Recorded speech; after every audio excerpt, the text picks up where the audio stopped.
Weird. We can't all make declarations of hatred at the same time. Hi, everybody. There are dozens of us. Dozens! 你好中国，只叫西纳，我爱更尊重中。石油上。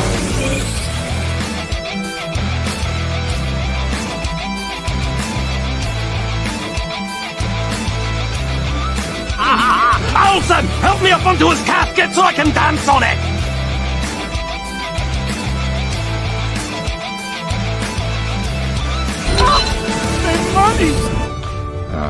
I don't care. But how did you ever find us? Oh, easy. We just read the screenplay you left us.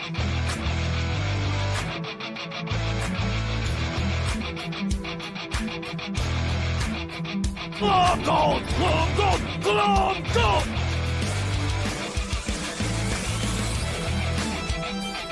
You get nothing! You lose! Good day, sir!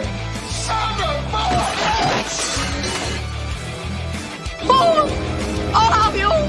Everything is sexist. Everything is racist. Everything is homophobic. And you have to point it all out. Just when I thought I was out, they pulled me back in. Huh? Zappuccino. All right, it is Thursday night in Tooney Town, and that can only mean one thing. It is time for the hottest pop culture podcast on the internet today. It is time for Tooney Talk TV. Folks, my name is Marvin, and I'm the Movie Monster, and as you can tell by the sound of my voice, I am not at 100% yet. Apologies to everyone from Tooney Talk Wrestling on Tuesday that I was not able to be there, but if you guys know me, if you know anything about me, you know that for me to not be there, I was very, very ill. But I am feeling a bit better today. I'm probably pushing it a little too hard today, but you know what? You only live once, and sometimes not for very long. I said that, and it's this week, and that's really sad. We're going to talk about that. We're going to talk about some fun things tonight. We're going to talk about some not so fun things tonight, but I can't do it by myself, so let's get the cast out here.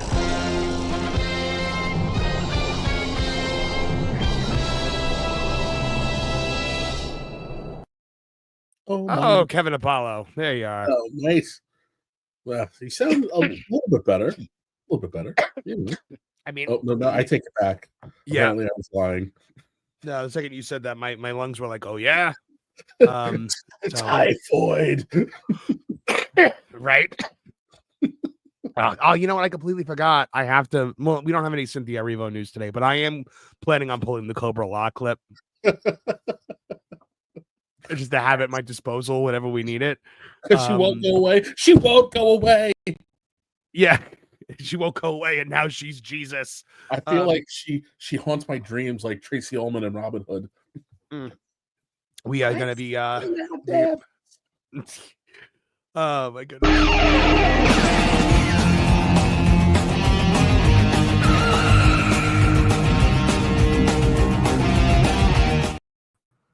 Fresh.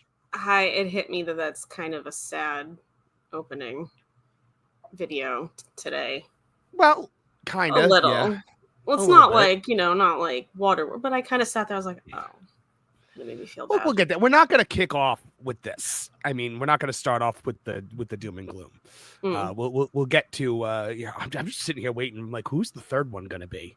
Because we all know that it comes in threes. I can add a little bit of cheer. Go ahead. Mattel has just gotten back the license for DC figures, so we're going back to 6 inches, baby. There we go. Yes, I'm so excited. Trish, I love you. GD Lex Luthor. The earnestness in her voice was just, it's just perfect.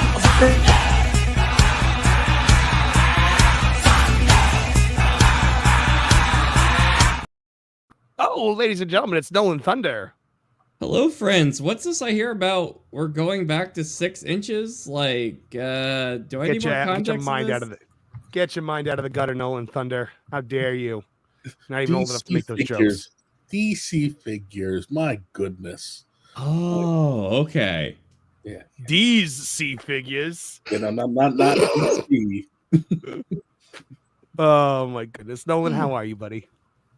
I'm doing all right. It's been a lot of changes in life, but you know what? I'm very happy to have some familiarity and be here with my friends today. A lot of changes in life, including your hair. Yeah. You guys have never seen me with the long hair. I've been doing this before. I've had really long.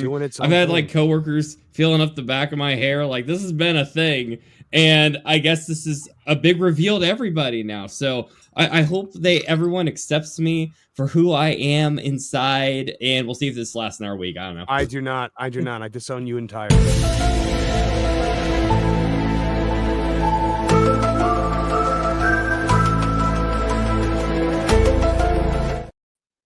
Mr. Martin Stone is here. Hey. Hi, Dad. Thank you for letting me join the panel again this week, even though you're sick. Yeah, you are always here, my friend. You are always welcome to be here, and we love having you here. And yeah, I could not miss both streams in 1 week, and I look forward to Thursday nights every single week to be here with you guys. And yeah, so we're gonna see how long I hold out. Some of you guys might have to do some of the heavy lifting for me tonight, but you know. But we're not done.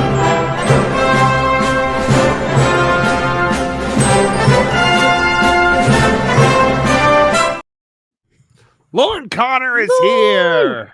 How's it going? Can I make a request? Yes. Can we replay Nolan's intro video for a minute? Sure.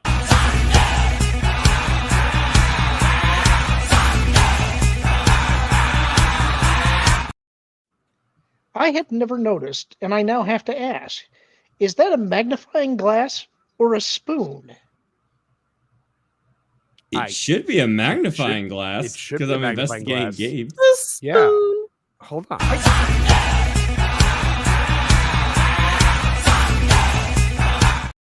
It's a magnifying glass. I saw it.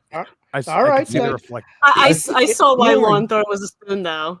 Yeah, it was like it morphed in the middle. It reminds me of those like little light up spoons you used to get during Revenge of the Sith, you know, in the cereal boxes and stuff for Star Wars. Yeah, that's kind of what I was thinking. And suddenly it occurred to me, it's like, what is he doing with that spoon? Because it looks, there's a moment when he's moving his arm when it looks like liquid comes out of it. And it's like, is he eating cereal while looking at all these cartridges? That would be really funny if instead of investigating games, it was like, you know what? No, he's eating sugary cereal while looking at video games. That would be amazing. All right, guys, as you know, this show is made for you and funded by you. We don't really monetize the live stream replays anymore just because it's not worth it, because the the clips that we try to play always end up getting us demonetized anyway. So we rely on your generosity, your super chats. We love to see you guys as part of the show, and that's the thing I love doing the most is reading your super chats. So let's check it out. Ewan Cumia, member for 5 months, says moment of silence for Michelle Trachtenberg and Gene Hackman. Yes, moment of silence. Definite rest in peace. We'll talk about that at length. We're going to talk about the specifics of what's going on. Ewan Cumia also gifted 1 Tooney Town TV membership. Thank you very, very much for that, Ewan Cumia. We appreciate you very much. Johnny Cage for $10 says, hey, Marv, with KK leaving, any chance you could do a parody of the Pointer Sisters? I'm so excited. Maybe call it I'm So Excited. Probably do that. Well, I look, at the end of the day, it's kind of like, like the old adage, the possum ain't dead till it's scraped off the road. That's how I feel about Kathleen Kennedy. She's not gone until she's out the door. I will believe it when I see it, but we'll talk about it. It's going to be our lead story here tonight. She's the Jason Voorhees of She really is. John Williams, $4.99. Says, Marv, how are you going to get back at Kev for betraying not only you, but his pride? Is he aligned with the Bears? When did you align with Bears? I don't know. He's doing his own choose your own adventure storyline. I want to see how it plays out. So yeah, I do too. John Williams 499 also says, yeah, 6-inch figure instead of McFarlane's no consistent scale. So I'm sure, Kev, you have an opinion on that? Oh, yeah. Listen, the Todd McFarlane figures were beautiful, but I had spent the last 8 years of my life collecting a 6-inch size figure collection. And then Todd shows up because he's got to be Todd and ruins it. No. I want a Damian Wayne that isn't 20 feet tall. Yes, I get that. BPE sent in $20. Thank you very much, BPE. BPE always sends in that $20 and doesn't actually comment. But we love you. We love you, BPE. We really do. Forever Runner for $4.99. Hey, everyone. Trish, about last week, you hijacked the chat because of your magnetic personality. Lauren Sydney Sweeney is only good from the neck down. Oh, I think she has a pretty face. I think she's cute. I mean, thank you. Thank you, Forever Runner. But I think she's cute. She's a beautiful woman. It's like neck down, neck up. It's like, what are you complaining about? There ain't nothing to complain about there, my friend. Come on, man. Nothing to Y'all complain and about your there. Sydney Sweeney. My God. Yeah, she's not even a big bottomed Latina. What are you? Well, there's no comparison, but we need to give some love to the other girls of the world, you know. Look, I don't know where the Nolan Thunder big booty Latina thing came from, but I just go with it. I just go with it now every week. It was just a thing that appeared, and I was like, oh, I guess this is a Nolan thing. All right. I'm going to make that my bio one day. I'll just switch it to that from now on. Come on the show with that. listen to me. Listen to me, young boy. Look, but don't get involved. They're crazy. Don't do it. Mucho loco. Don't do it, young blood. I will listen and say. Depending on which region of the world you choose to go explore. Forever Runner for $1.99 says she has the nose of Pinocchio, Lauren. Does she? Like I'm trying to make a lie to me joke, but it doesn't work for me. Hold on, I'm pulling up a picture of her right now because I don't see the Pinocchio nose. No, this is not a Pinocchio nose. I don't understand you, Forever Runner. I mean, I appreciate you, but I don't understand this point that you're making. Hold on. Let's pull her up. That's what she said. Yeah, that is not a woman with a Pinocchio nose. That Does he mean from the side? Like a profile? I don't know. I hate my profile. That's the only other thing I can think of. Single thing wrong with that one. You know, like maybe it's. I mean, I don't see it, but maybe that's where. Because head on, no, I don't see it. All right, John Williams for $4.99 says if Sydney revealed she's part Latina, Lauren and Nolan would have a death match. Oh, I'd stomp him into the pavement. There would be nothing left, but all that would be left would be like a wig. Yeah, Nolan? no, I would not. I would not put money on Nolan in that fight. I was gonna say Nolan. Sorry, but my money's on Lauren. Now, if she in normal circumstances, yes, but if she was part Latina, this world would blow up, and I'd be the last one here until I get me some Sydney Sweeney. Just FYI. He's like, I will survive like a cockroach, the explosion of the world, and I will get me some Sydney Sweeney. If I have to, Trish, if I have to survive a nuclear fallout for Sydney Sweeney, I'll do it. He's like, I'll lift Oppenheimer, guys. I'm sorry. In this hypothetical of yours here, is Sydney Sweeney also surviving the nuclear destruction of the world? God, I hope so. Otherwise, you went through a whole lot of trouble for nothing. You'd be like Burgess Meredith at the end of that Twilight Zone. Yes, there was time now. It's no Sydney Sweeney. There was time now. The artist formerly known as Dr. John Cuck-ass. I know how to say that. For $4.99. Lauren's gorgeous full set of hair is better than Sydney Sweeney's mammary gland development. Just saying.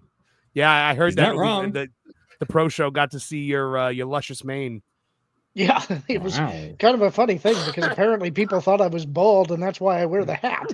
The actual reason I wear the hat is because my parents gave it to me. It says that Park Place on it. They were so proud that I was. Yeah, that's what it says. So I wear that for my parents, and because these headphones actually get a little heavy after a couple hours of this, and it provides a protective barrier for my head. So protective gear. Now, I do normally wear a hat anyway, but it is usually not this kind of a hat. It's sort of a cross between a fedora and a cowboy hat is what I normally wear. So there you go.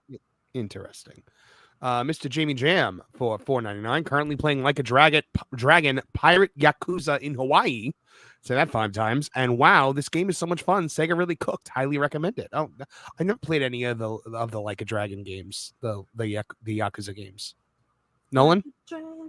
No, never even tried. I'd be curious to see if they're all that. There's a bunch of them on PlayStation Plus, so I have a bunch of them in my library. I just haven't played them yet. So, right with the time. All right, you guys ready to move on to our opening story here? Let's do it. All right, so there's only one way to kick this off. You got to kick it off with the big one. Kathleen Kennedy reportedly leaving Lucasfilm sometime this year, according to Hollywood Trades. But before we get into that, you guys might notice that my that Park Place interface here looks a little different. Hold on. Hello, babe, magnet. I don't like it. I mean, like it's all good, but like it's not like what I'm used to. I was gonna say you struggle with change. I don't like change. You need to like settle into it. You gotta turn and face the strange. Oh my goodness. Martin. All right. So we rolled out excuse me. We rolled out that Park Place VIP today. He muted himself while Marvin coughed. I know. We rolled out that Park Place VIP today. It's $5 a month. It gets you specialty articles that are specifically for VIP members. We're doing a podcast once a week with me and a bunch of the writers that are going to be discussing our opinions on the big topics of the week. I believe we're recording that tomorrow, and that'll be out on Saturday. It's going to come out every Saturday. And also for being members of certain YouTube channels, we'll get little badges that go on your comments on there. And one of those memberships is going to be Tooney Town TV. So if you are a member of the Tooney Town TV channel, I'm going to be providing you guys with a link in the next couple days in the community tab where you click the link and it will apply to your That Park Place VIP membership, your tag. So that'll be pretty fun. But yeah, and it's red. Awesome. Yeah, this awesome red interface, which I am a big fan of. So Kathleen Kennedy reportedly leaving Lucasfilm sometime this year, and this is according to the Hollywood Trades. After more than a decade at the helm of Lucasfilm, Kathleen Kennedy is reportedly preparing to retire, leaving Lucasfilm by the end of 2025, according to a recent report by Puck. That was Matthew Baloney, with the Hollywood Reporter soon following suit. With rumors of her departure, while rumors of her departure have circulated for years, this time it appears to be more than just fan speculation. So I will just, leave this here.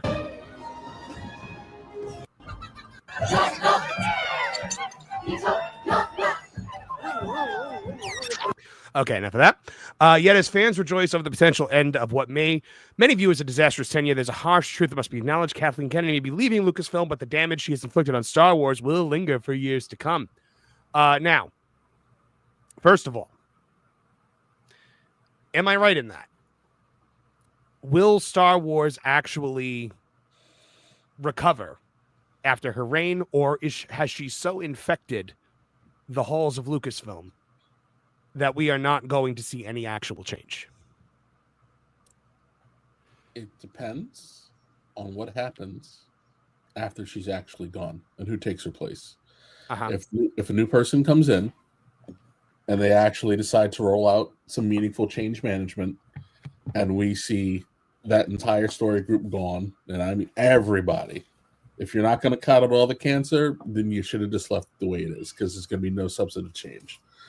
Everybody's going to be happy. You're going to have a big sigh of relief once we know that the demon has been cast out. And then if the next thing to do is get rid of all the minions, I think people will be receptive to whatever comes next. But they're going to be a long ways away from wanting to celebrate. Now, Lauren, I think you said something that was really interesting about this. You had said, I think it was you had said it, that privately you said that this is not just like the end of Kathleen Kennedy. This is the definitive end of the Rey movie. Yeah, what I said on the post was that the story isn't Kathleen, the story is Ray.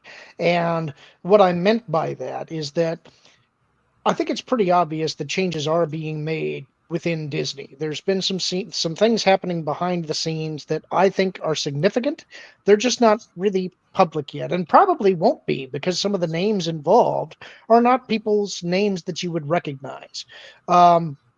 I'm seeing Disney make moves that tells me that they realize that the political winds have changed and that it's no longer at their back. I also think that Iger made a lot of promises last year to the investors that he was not able to fulfill. And in exchange for those promises, he basically got the weight behind him to prevent Peltz from joining the board in his activist move to join the board and try and reform the company. Because he didn't deliver on those promises, the investors are now, I think, going to be out for blood. And I think this news leaking is part of the effort to show, look, this line that we've been trying to peddle, that it's a small minority of people who don't like Disney Star Wars and don't like Kathleen, it puts the lie to it. All of the outcry about this is very public, and it allows the investors to put more pressure on Iger. My personal belief is that Iger is mortally wounded, and a lot more wounded than I think people realize right now. So I think changes are coming, but what those changes are and how they do them are going to be what's most important.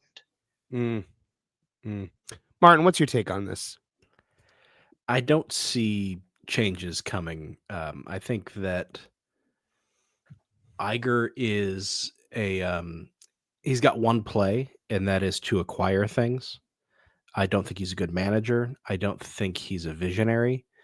I expect a lot of the acquisitions have been fueled by his need to be seen as a titan of the entertainment world. But I just don't. I don't even see him fixing Lucasfilm as a studio as a priority for him. I think that that would be. It would have to be a labor of love. Lucasfilm was built on George Lucas having a vision for the movies he wanted to make, the stretching the technology of visual arts and video games and all sorts of things like that. And that spirit's just not in Disney anymore. It's not there. Yeah, that makes sense. Now, Nolan, what's your take on it? Do you think she's actually going, or do you think that any lasting change will happen? I think she's actually going to leave. I think she still is pending for about 3 more awards as she's on her way out. If that Rey movie finally happens, I think that would happen after she, steps down and such. I'm sure she'll get a reward, post retirement and all that jazz. But as the other day, we were looking at a lot of the possible replacements and such, and it's just like almost every one of them was just suck. I mean, I'm not going to act like it's impossible for this brand to turn around, because the reality is, as indifferent everyone feels about the brand now, the reality is there's a reason we're still talking about it. People still care about what George Lucas built and the memories that were made from Star Wars. So if a dark horse came out of nowhere and turned it around, that would be great. But I think it just goes back to is I wish I had the same amount of faith that Lauren has that Iger is wounded, but I feel like he is so driven by a lot of possible, political opportunities in his future. I don't think he's going to let someone come in with a sledgehammer to Lucasfilm to wreck all the things, that projects such as The Acolyte was wanting to stand for. I think the best chance Lucasfilm has would be if something happened, another proxy battle or something of the matter, because I just can't see this happening under Iger's watch. Well, I mean, so what's the best? Go ahead, Lynn. Here's the thing, is that I would agree with you completely if the parks were doing well, but they're falling apart and they're bulldozing large parts of it that are beloved by people, and they have priced the average family out. And it was always the parks' ability to generate revenue that allowed them to get away with all of this other garbage that they've been doing. That's no longer a sure thing, and Epic Universe is going to kick their tail hard. So I think that the pressure now, let's be honest. For all of the investors that Disney has, what they have to do is crack the board. And the board has been handpicked by Iger, which is why he has been so safe and secure. But I suspect the board might be starting to get a little antsy. And part of it I was talking about in the chat there is that we've got Gina's lawsuit coming up. That's not going to be settled. And some ugly things are going to come out there. That's when I think you're going to have an opportunity to crack the board. And if that happens, all bets are off. I was just gonna bring up Gina's Gina's lawsuit because I feel like that might have been part of the reason why it was time for her to go and why someone told her, "Hey, Kathy, it's time to go." Because if they know that a lot of heinous stuff is about to come out in Discovery in this lawsuit, Iger can then point to it and be like, "Well, that's the old regime. That was Kathy's regime." Like, she can then be the fall person.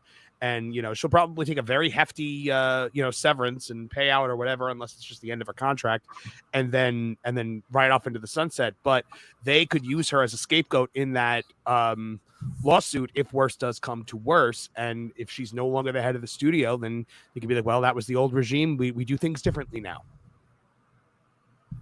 I don't know. But now what's the best case scenario for Lucasfilm? I guess I would say the best case scenario would probably be like, like the DC model where you have a business person and you have a creative. Because I don't think you can have one person do it all. I don't think there are any visionaries left that know the studio business side of it and the creative side of it. I don't, because I don't think Favreau could run that studio.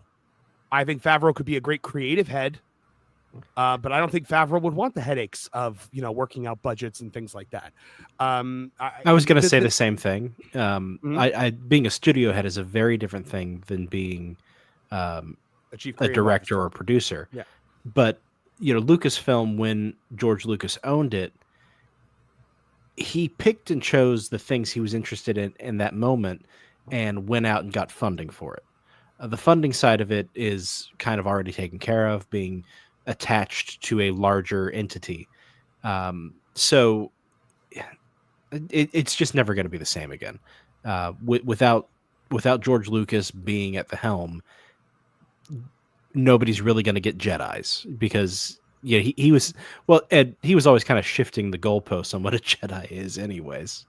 Right. And here's the thing about Filoni. I know everyone's like, Dave's got to go. I think Dave is a chameleon. I think Dave adapts to whoever the boss is, and he does whatever the boss tells him to do. I think Dave is a yes man. When George was pulling the strings, Dave did some incredible things with the Clone Wars. And even Rebels, I don't think the mandate had come down yet. Rebels was a lot of fun. I really liked Rebels. But once we were fully into the KK regime and Dave started parroting, her values and what she wanted, that was when we started to see hack Dave. And I think Dave just is going to be the puppet of whoever sits in the chair. Lauren, what do you think? I think his star has fallen a little bit, and I almost completely agree with you. Dave can be very good, but the point that I was making last night is that he's a TV guy. He's not a movie guy. He should not be a movie guy. He should not be the creative visionary. What he should be is a guy who gets to work with his pet characters, and in certain... You remember Tales from the Mos Eisley Cantina or Tales for Jabba's Palace? Those books were great. They were amazing. He should do those kinds of stories where you're dealing with the little pockets of Star Wars that aren't real important but can have really fun storytelling and have cameos sometimes from major characters. That's the kind of thing he excels at. But the fact that he was willing to inject so much of his own... I don't know if I would call it ideology, but inject so much of Filoni-ness into it that he was trying to put his own personal thumbprint on it. Yeah, Filoni. That's where he lost me, and it's a shame because I used to really like his stuff, but Ahsoka really pissed me off. That show made me so angry and shocked that he could produce something of such poor quality. I'm still not over it. I'm still mad about that show. It's all birds and witches.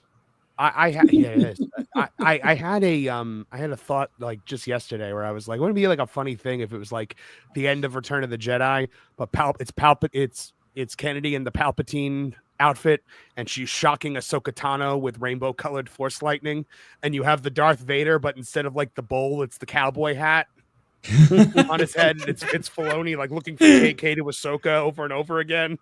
Just like a little scene that flashed in my head yesterday, but yeah, that's the thing. So I think that and what you said about Dave's star has fallen. I think Dave's star was meant to fall. I think Dave is I have been saying it forever. Dave is a patsy. Dave is there to soak up the blame for things like the Acolyte. Well, look, what I was saying yesterday is I do think that there's a way that okay. Let me couch this in very specific language because I'm going to get in trouble if I try and do it the way I was just going to do it. They will never do this. They won't do this.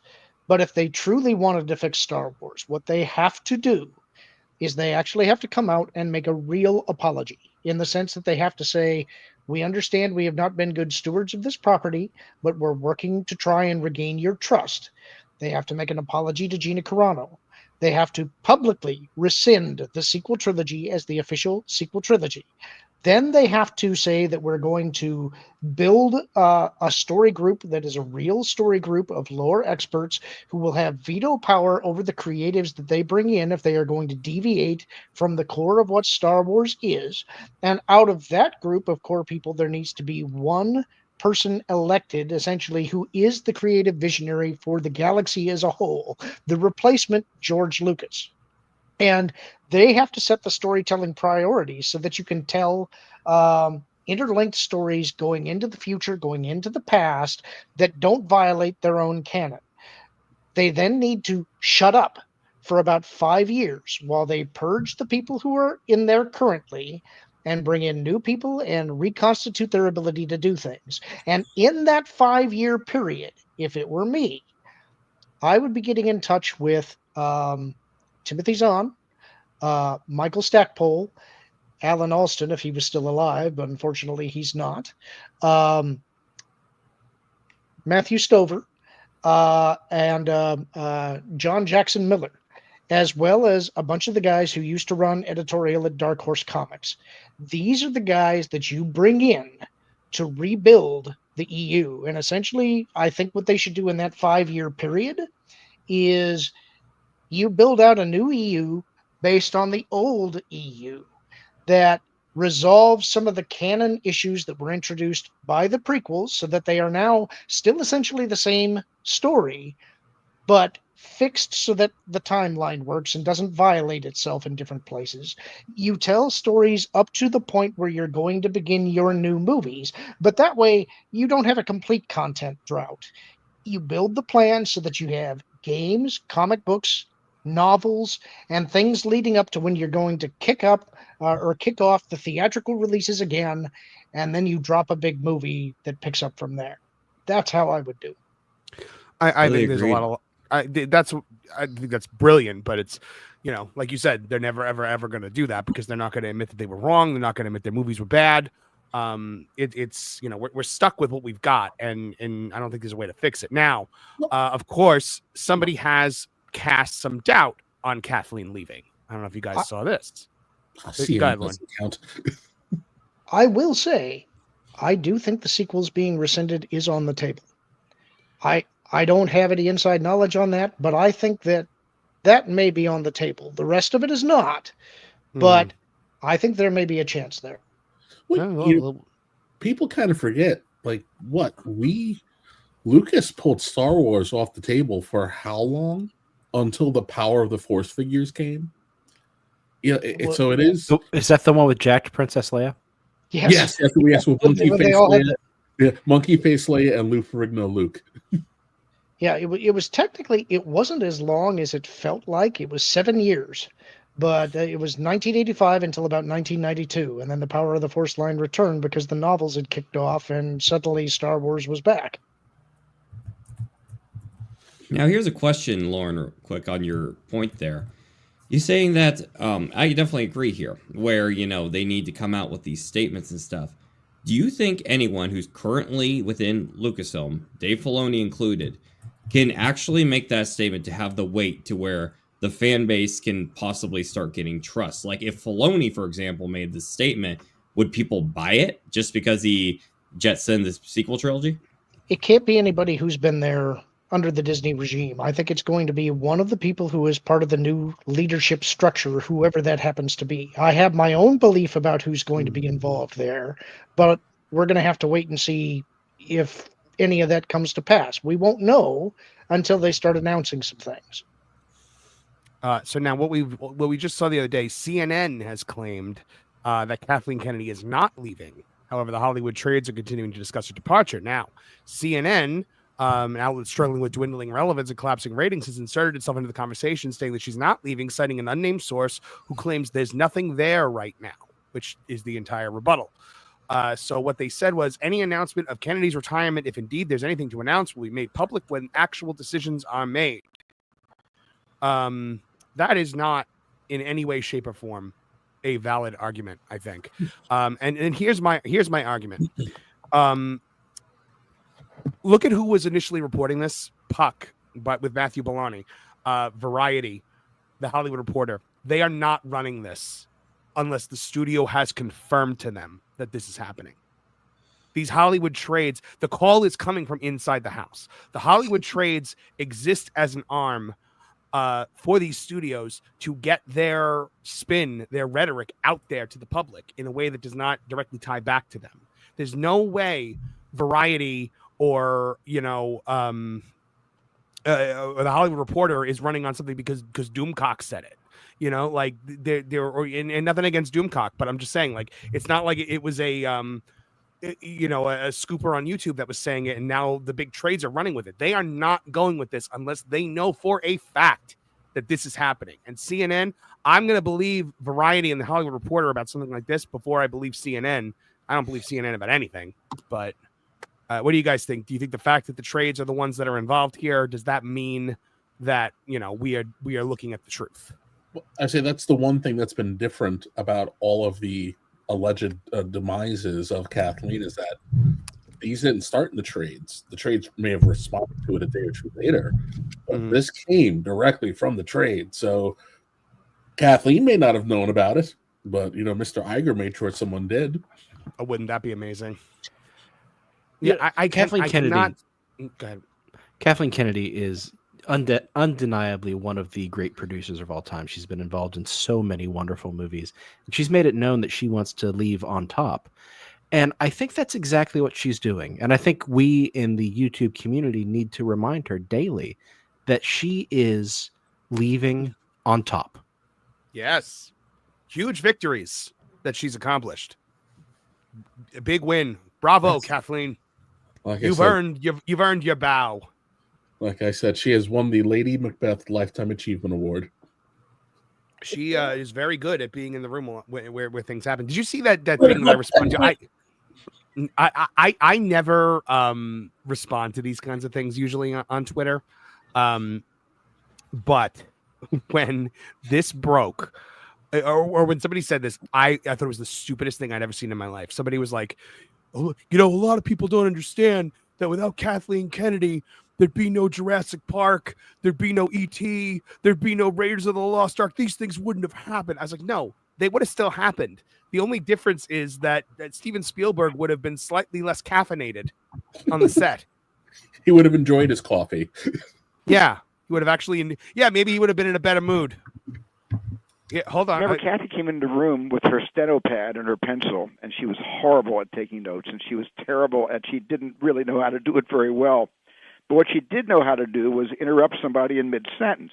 We'd be pitching ideas back and forth, and Kathy, who's supposed to be writing these ideas down, suddenly put her pencil down and would say something like, and what if he didn't get the girl, but instead he got the dog?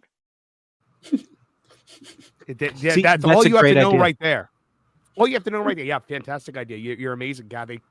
What if the T-Rex was the raptor's father?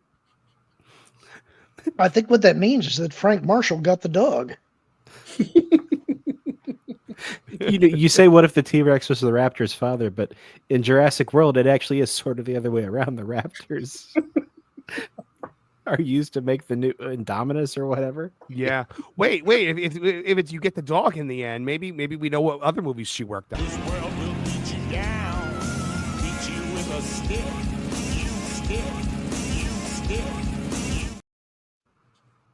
Oh, sorry, Feel Lisa's throwing her out. Yes. Yeah. Out of my office.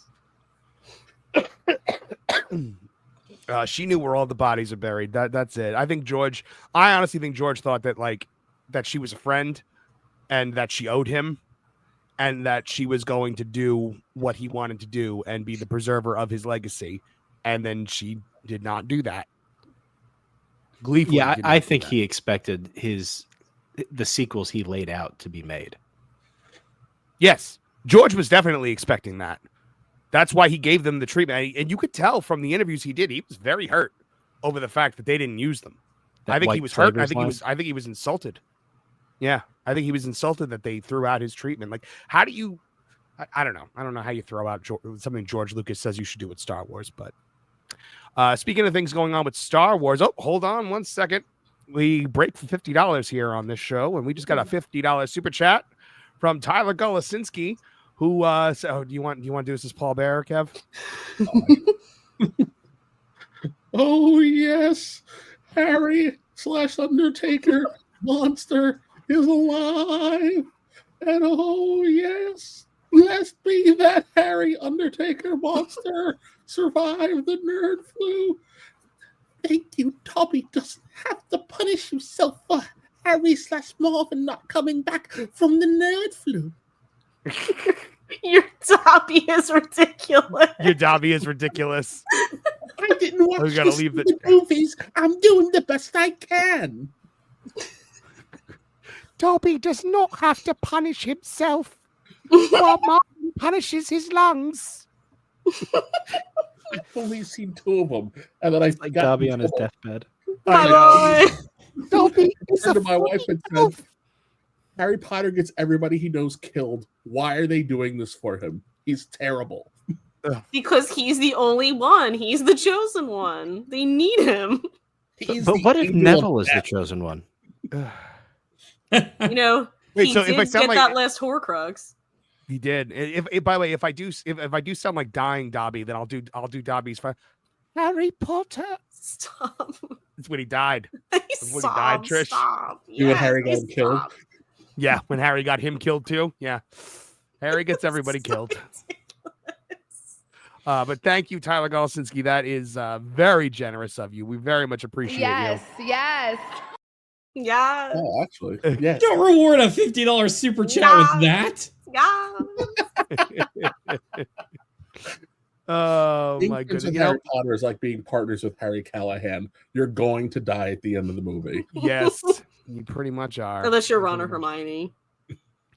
Here's another clip for you. Exactly what is said in Lucasfilm all the time. Oh, I see. Oh, it was no one's fault. Oh, okay.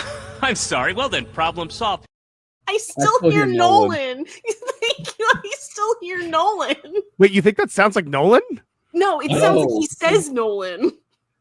Well, God, that's even better. Oh, I see. Oh, it was no one's fault. Oh, okay.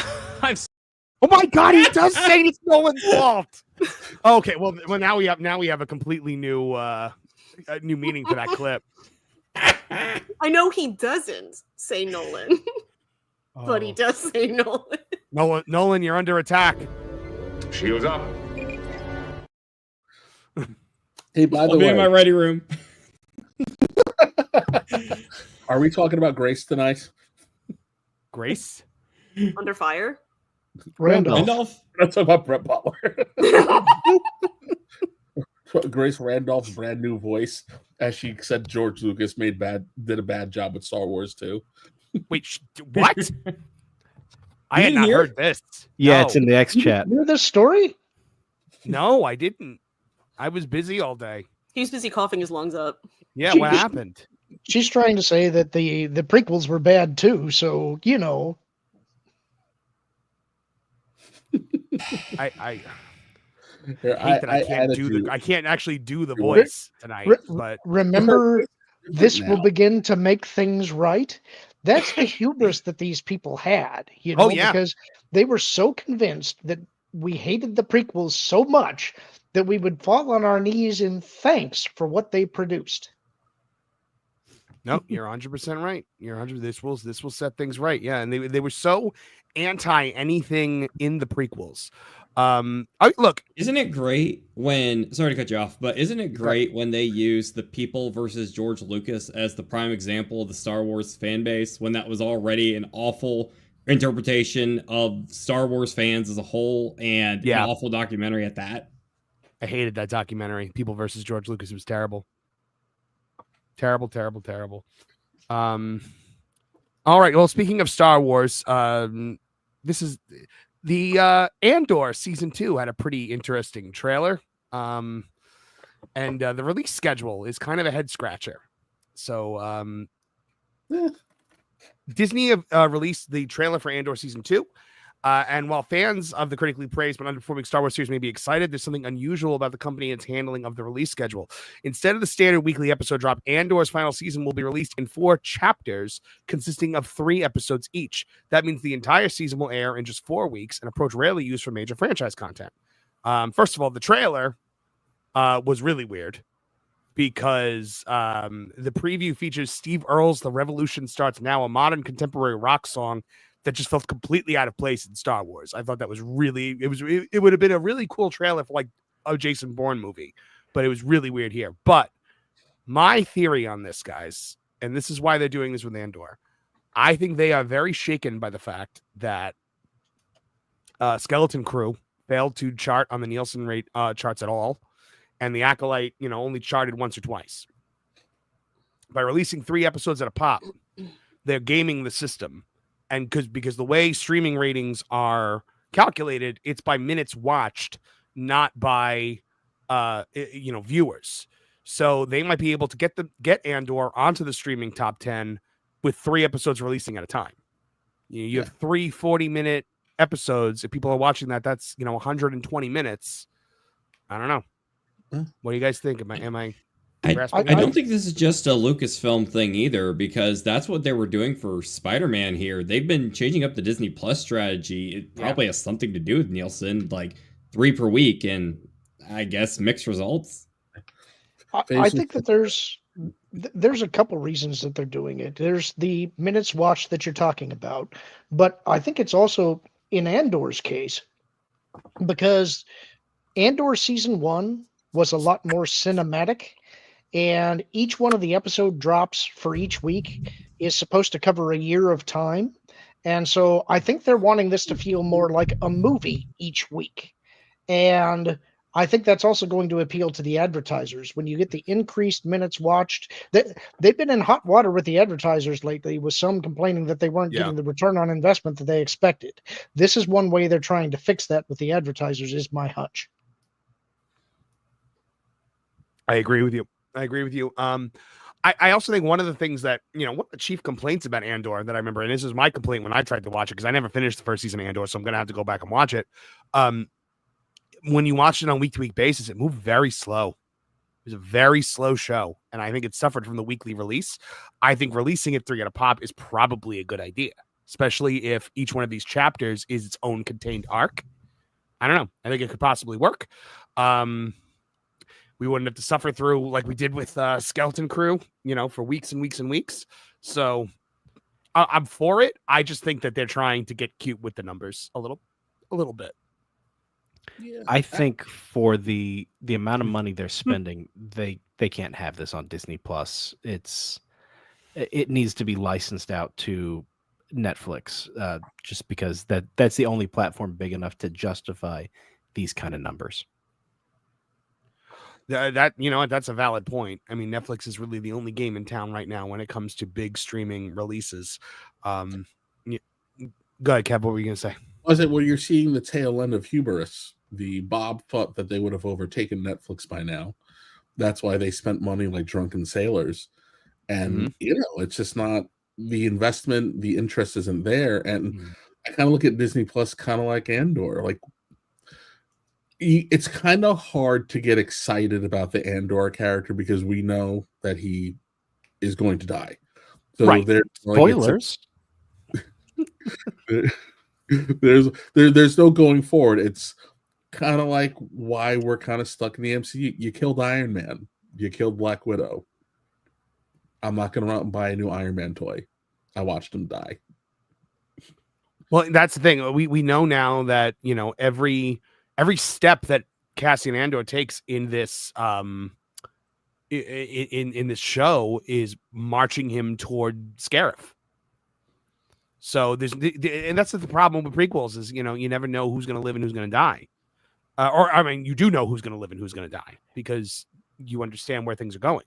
So, yeah, and I feel like there might have been more emotional impact on some of these things if we took a journey with Cassian where he was like Luke Skywalker and then became like the assassin we saw in Rogue One. Yeah, where he was young and innocent and he became what he needed to be for the rebellion. Right. Yeah, from what I remember, he was kind of like a vagrant in the beginning, right? He's not a guy of high moral character. He's basically a lowlife bum that nobody really likes because he's constantly pawning or borrowing money and not paying his debts. But that's part of why I like it. The guy actually does have an arc. He goes from not believing in anything to actually becoming a true believer in the rebellion, so much so that he's willing to give his life for it. And that really pays off in that scene in Rogue One when Jyn has been told by the Rebel Council that they're not going to make the attack on the Death Star, and she's despondent.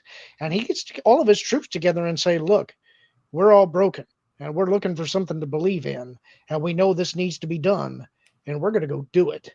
And I think that's the payoff to Andor. It's like, sure, he dies, but Star Wars has never been told chronologically. Lucas, for some reason, hates to tell anything in a straight line. And I think I understand what you say about Andor being slow. I ragged on that show for 5 straight episodes because I was not liking it. I didn't get it. But after it got to episode 5, the show completely changed. Now, that's a sin in TV. You should hook the viewer within the first 2 to 3 episodes. If you can't do it after 3 episodes, you're almost guaranteed to be a failure. But I tell you, after episode 5, that show becomes magic. And if you can watch it all in a line instead of waiting a week between each episode, it completely changes the tone of the show. It's a great show.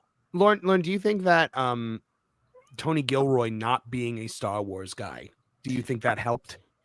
Yes, immensely. And he was one of the guys that I wanted to bring up last night who should be in the mix in this conversation because I think he has that unique perspective where he looks at it kind of like George did in a way. George wasn't making a Star Wars movie because there was no Star Wars. He was making his own thing.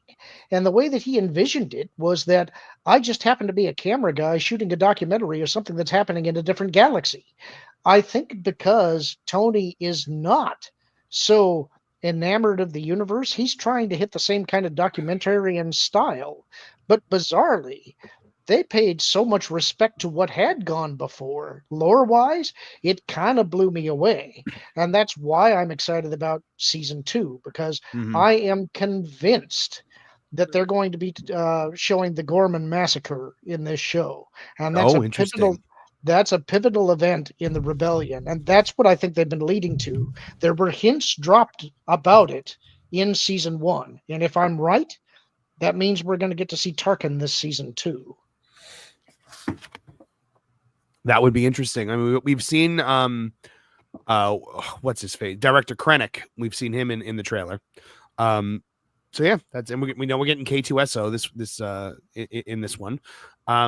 Yeah, you know what? I'm gonna make that my show to watch. That'll be my nighttime show to watch, like for the next week or so that I'm caught up by the time it comes out. Yeah, Tony Gilroy, I think, kind of hits that sweet spot because I've said it before. The two problems that you have with Star Wars creators is you have the ones like Rian Johnson who have no respect for Star Wars, like to the point where they're even like hostile to it. And then you have people like Filoni who are entirely too in love with Star Wars to be able to see the forest from the trees when they're trying to make things. And what you needed was a guy that was just going to come in here and make a TV show. And apparently that resonated with a lot of people. It didn't hit for me when I only watched the first 3 episodes and I was like, I'm done with this, but I am going to try it again. And here's hoping. All right. We have got some super chats to get to. Because our wonderful audience has been waiting very patiently. Let's see. You and Cumia for $2 said, since no one said it yet, Glom Gold. I'm seriously considering putting a $5 limit on Glom Golds. But I haven't done it yet officially, so. Glom Gold! Glom Gold! Glom Gold! Glom Gold!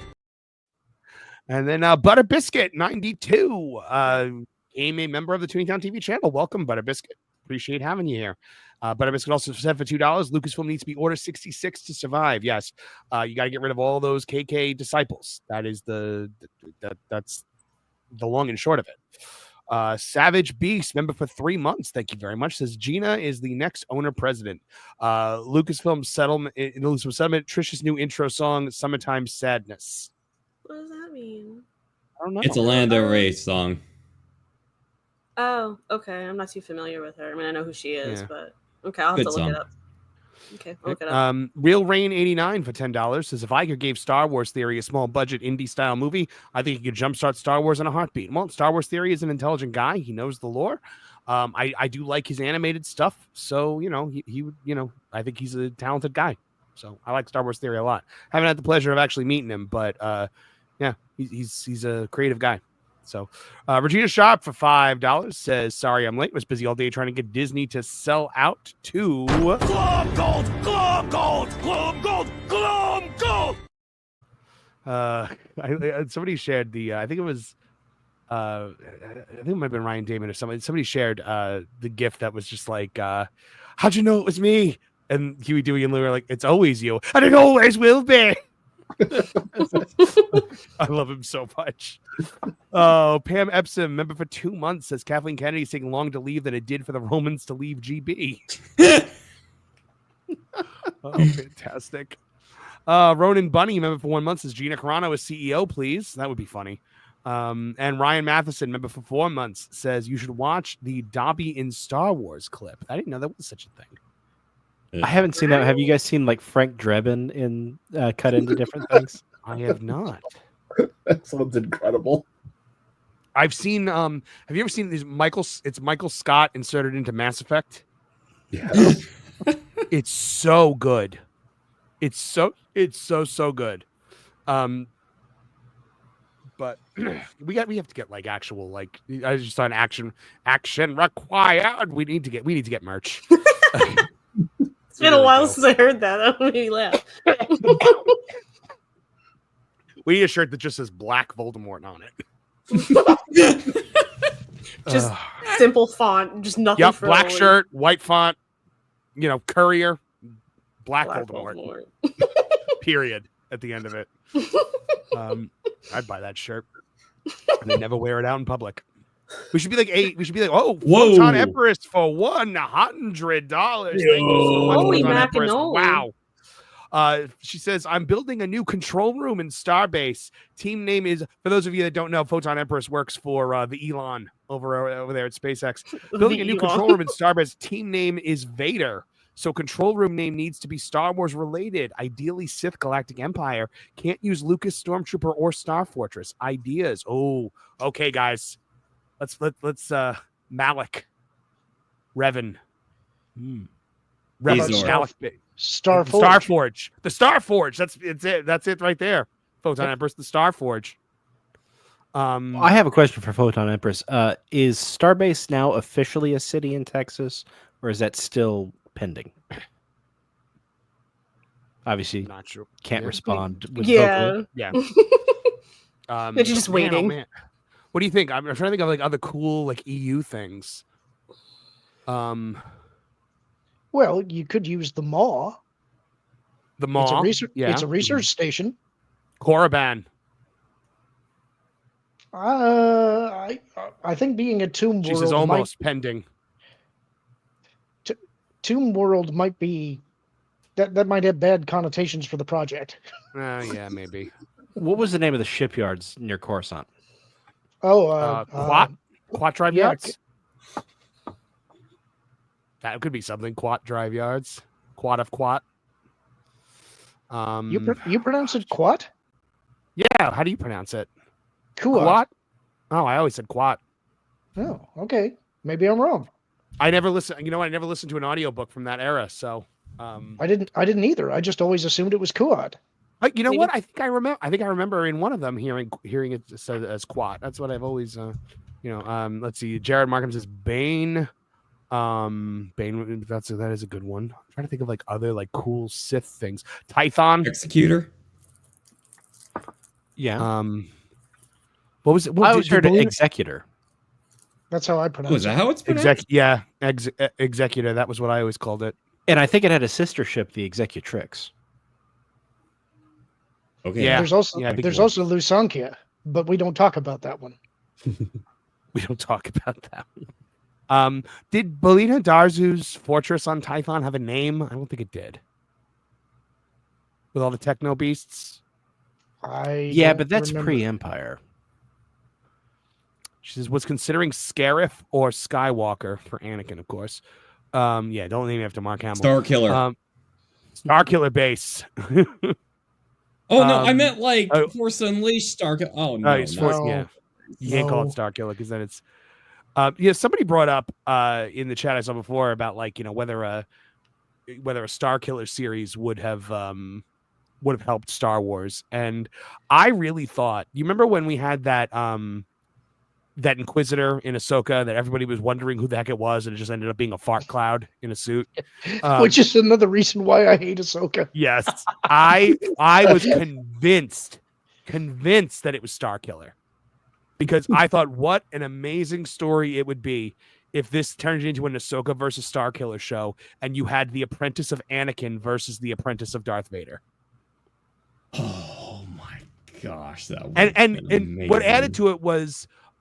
What's his face? Davis Bloom, Starkiller, Darth Maul, the actor. Sam Witwer. Why can't I be rid of you, Sam Witwer? But he was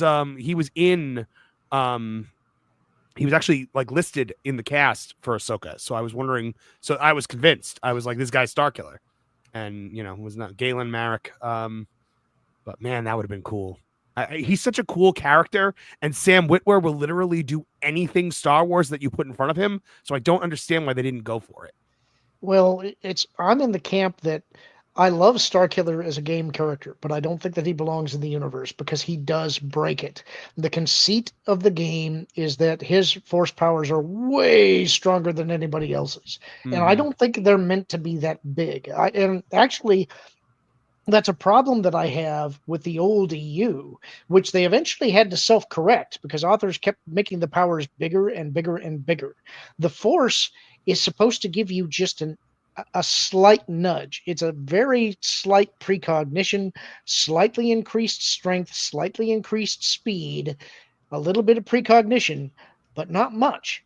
It doesn't work when it gets too big because you need Order 66 to work. You have to be able to overwhelm those slightly improved senses and take the Jedi down. When they become gods, they're not interesting anymore. Now, the opposite is true. You mean it was really dumb when Starkiller was like freaking stopping the Imperial Star Destroyer from like crashing Ripping down, catching it? Like, to be fair, he does. It's a lot harder in the actual game to do than they made it out to be in the trailer. Yes, and I don't have a problem with that because Yoda does say the only difference is in your mind. I think you can do some big feats like that, but they should leave you completely exhausted as Yoda was. And the other thing is, I don't hold that restriction for the Sith. The Sith are willing to trade that kind of power for the corrupting influence that it puts upon them. So you make the Sith as big and as bad as you want. But if you're going to take the light side ending, Starkiller doesn't work. Yeah. I'm still bitter about Force Unleashed 2 when we ended it with Darth Vader being captured by the rebellion and then we never followed up on it. hated that game. The game was crap. I'm fairly certain that he was not captured for long. Yeah, probably. Pretty sure he got out eventually. Photon Empress just made the point. Star Killer would be a bad name for Starbase with Starship. Valid. So, yeah, probably not the best idea that we've ever had, guys. But what were we saying? I still think the Starforge is a fantastic name, and that is. I do like the Maw. Yeah, the Maw is good too. Yeah, and that was Revan and Malik's.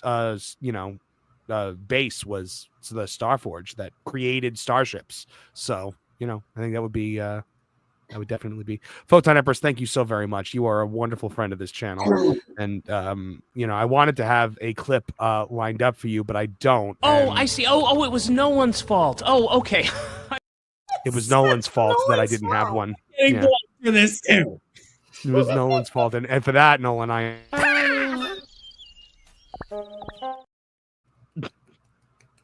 Trish loves the Jigglypuff. I do. Oh my goodness. But yes, thank you so very much, Photon Empress. That was very, very generous of you, and I hope it gave you some good ideas. If by the way, now if they call it the Starforge, we have to take credit for it. A plaque somewhere. Yeah. Just take a screenshot of the panel here and just hang it in the office. That's what you need. But here's my question. You're building the control room in Starbase. So is Starbase is that Earthbound, or is that like a station in space? Well, that's the launching place in Texas. It's a launching place. Okay, Starbase is the launch base. Okay, I'm up to speed now. She says, I'll let you know. Please do. Please do, Photon Empress. Oh, my goodness. Thank you so very much. All right. We are going to take a break from the Super Chats. We will get back to the rest of them very, very soon, but we have got to talk about things that Trish is interested in right now. Justin Baldoni and Blake Lively. Not yet. That's later. Oh, come on. Kevin and I are like, I know you guys are chomping at the bit. I mean, do you want me to skip ahead to it? Do it. Okay. All right. Well, we're talking Harry Potter. John Lithgow has confirmed that he will play Albus Dumbledore in HBO's Harry Potter reboot series, becoming the first American to play a major role in the Potter franchise. USA. Yep, we did it. I feel so seen. John Lithgow not only got us into The Crown, but he got us into Harry Potter. He managed to get past J.K. Rowling's rules and land himself that role. But I wanted to talk about his quote here. He says, well, it came as a total surprise to me. Came as a total surprise to me. I just got the phone call up at the Sundance Film Festival for yet another film, and it was not an easy decision because it's going to define me for the last chapter of my life, I'm afraid. But I'm very excited. Some wonderful people are turning their attention back to Harry Potter. That's why it's been such a hard decision. I'll be about 87 years old at the party, but I've said yes. So there you go, guys. I know we touched on this last week, so I don't want to spend a whole lot of time on this. But how do we feel about John Lithgow as Professor Albus Dumbledore? I'm good. I love it. One question. How old is he now? How long is the whole production supposed to... Okay. Yeah, he's 79 now. So but the show's supposed to go over 10 years. Year? Yeah. Is it supposed to go over 10 years? I thought so, yeah. I guess he must be thinking a year a book. But hey, John, don't worry, because that last book, that's going to be an easy ride for you. That's true. Just a little bit at the end there. Yeah, you just gotta show up in the void at the end there in the last episode with the King's Cross Station. And Warner Brothers, maybe shoot that now. Ryan Davis making the point that Vern Troyer was he Grip Hook? No, because he was the body of Grip Hook, but he was the body of Grip. Yeah, okay. Was he really? Yeah, but in the first movie he was the body of Grip Hook, but Warwick Davis was the voice. Warwick but Davis then in the last movie, Warwick Davis full on plays Grip Hook, right? Right. I think so. Yeah. Okay, so that doesn't count. It was just a little role. But hey. Yeah. You are correct, sir. Got him. It's about time. We got him. About time someone made fun of us short people, am I right? You know who has too easy of a time? Midgets. About time someone took them down to size. But You need to have that clip ready. Which one? The one where you're given permission to say midget. I do, yeah. I have to. Yeah, I have to have the Hornswoggle clip where he says, "I give you the pass." Yeah. Look, guys, I can say it as much as I want. Hornswoggle gave me the pass, so I have it.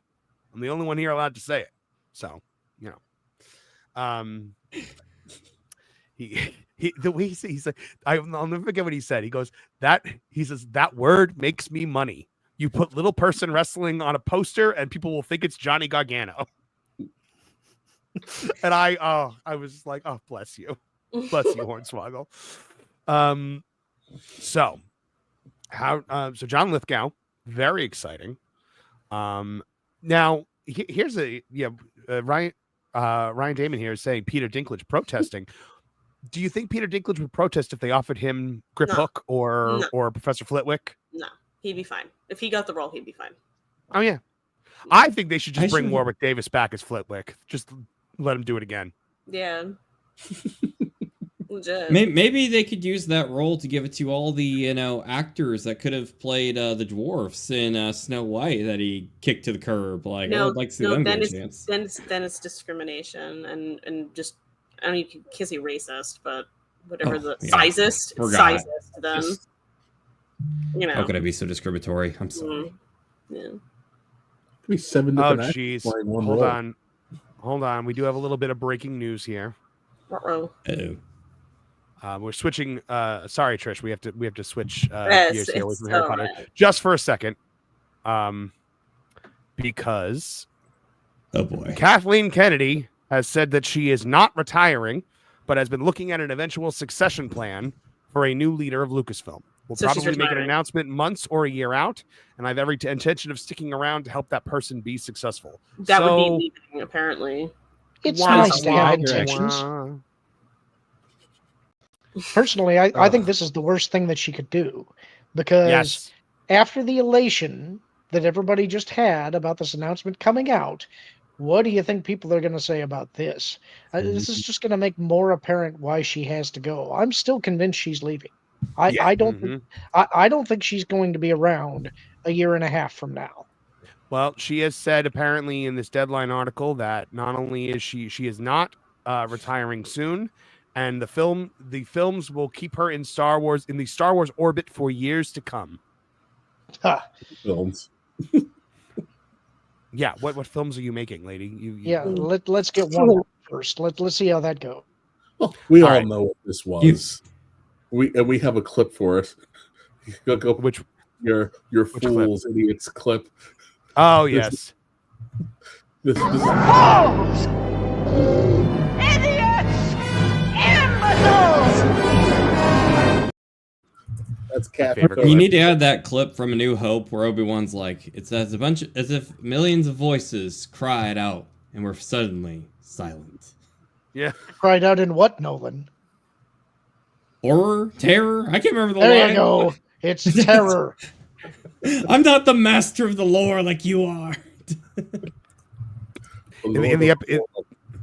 I remember I said something. I think I said something to Kev when the first Boba Fett episode of Mandalorian aired, when he takes out all the stormtroopers, and I said it's like millions of fanboys just cried out in ecstasy, because that to me is still the single greatest scene in the history of anything Disney Star Wars has done.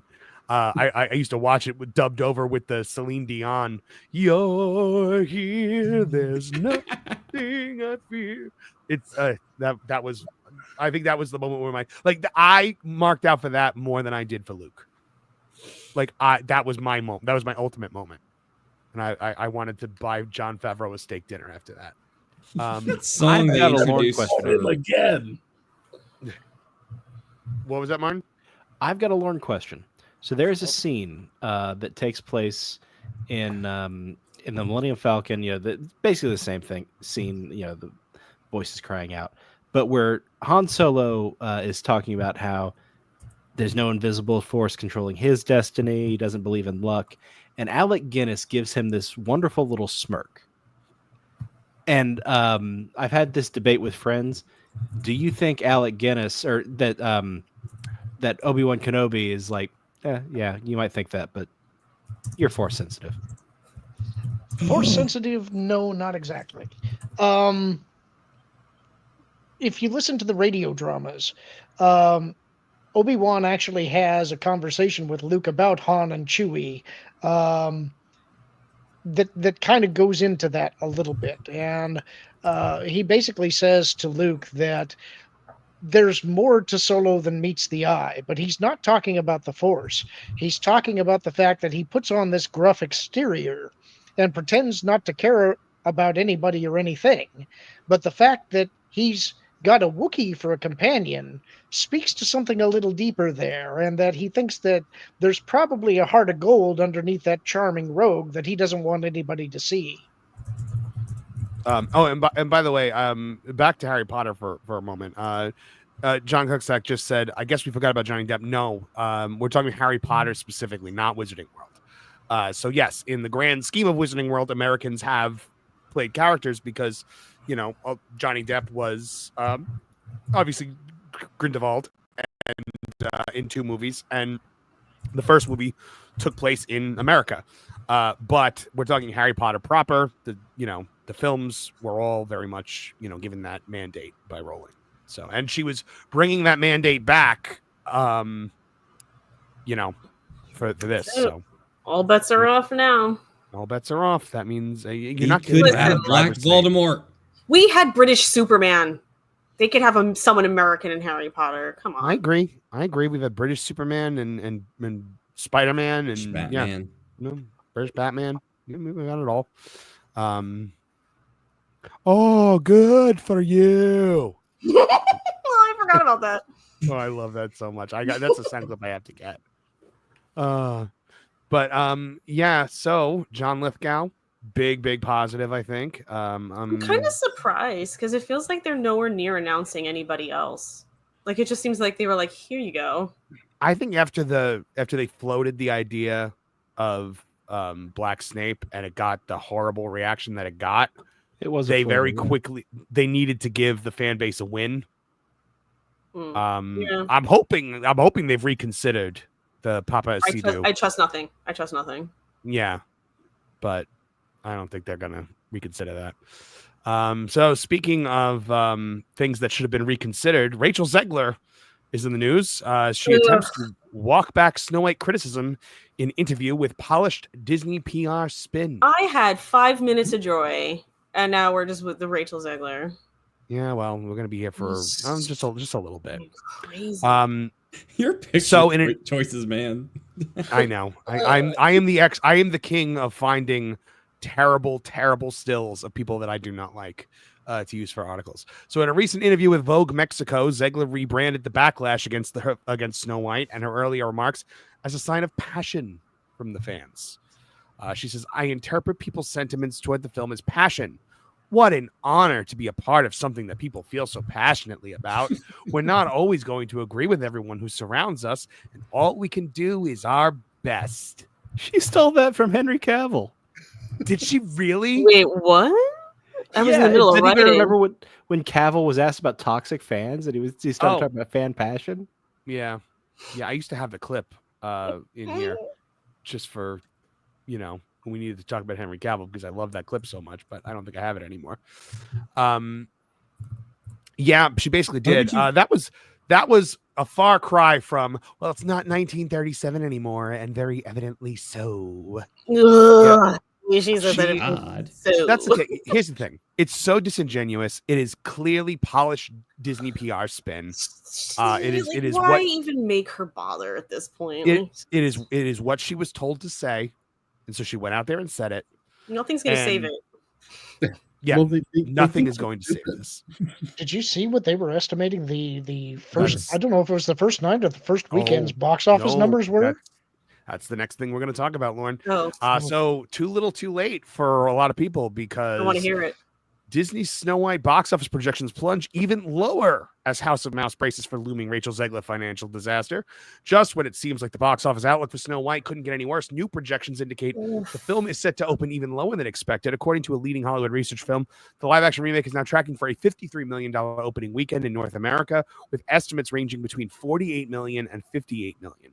This is a significant drop from earlier forecasts, which had projected a dismal $63 to $70 million. So that would be smooth sailing for this film now to get 63 to 70 million. The Marvels did. The Marvels did 46.1 million its opening weekend. Do you think that this movie can make less than the Marvels? I think yes, and I will tell you why. Because I think there are still enough people out there who will see anything Marvel and are, you know, they're like, well, I'm this far into it, I have to still see everything just to see when they're going to turn it around, and I have to see everything because it all feeds into the larger story. Somebody take over. Kevin, your thoughts? No, I want to hear more of your dulcet tones. Come on. let us really hear the phlegm. This is intriguing. Yeah. I want it. Come on. An accurate representation of how people feel about this movie. Out of context, Lauren.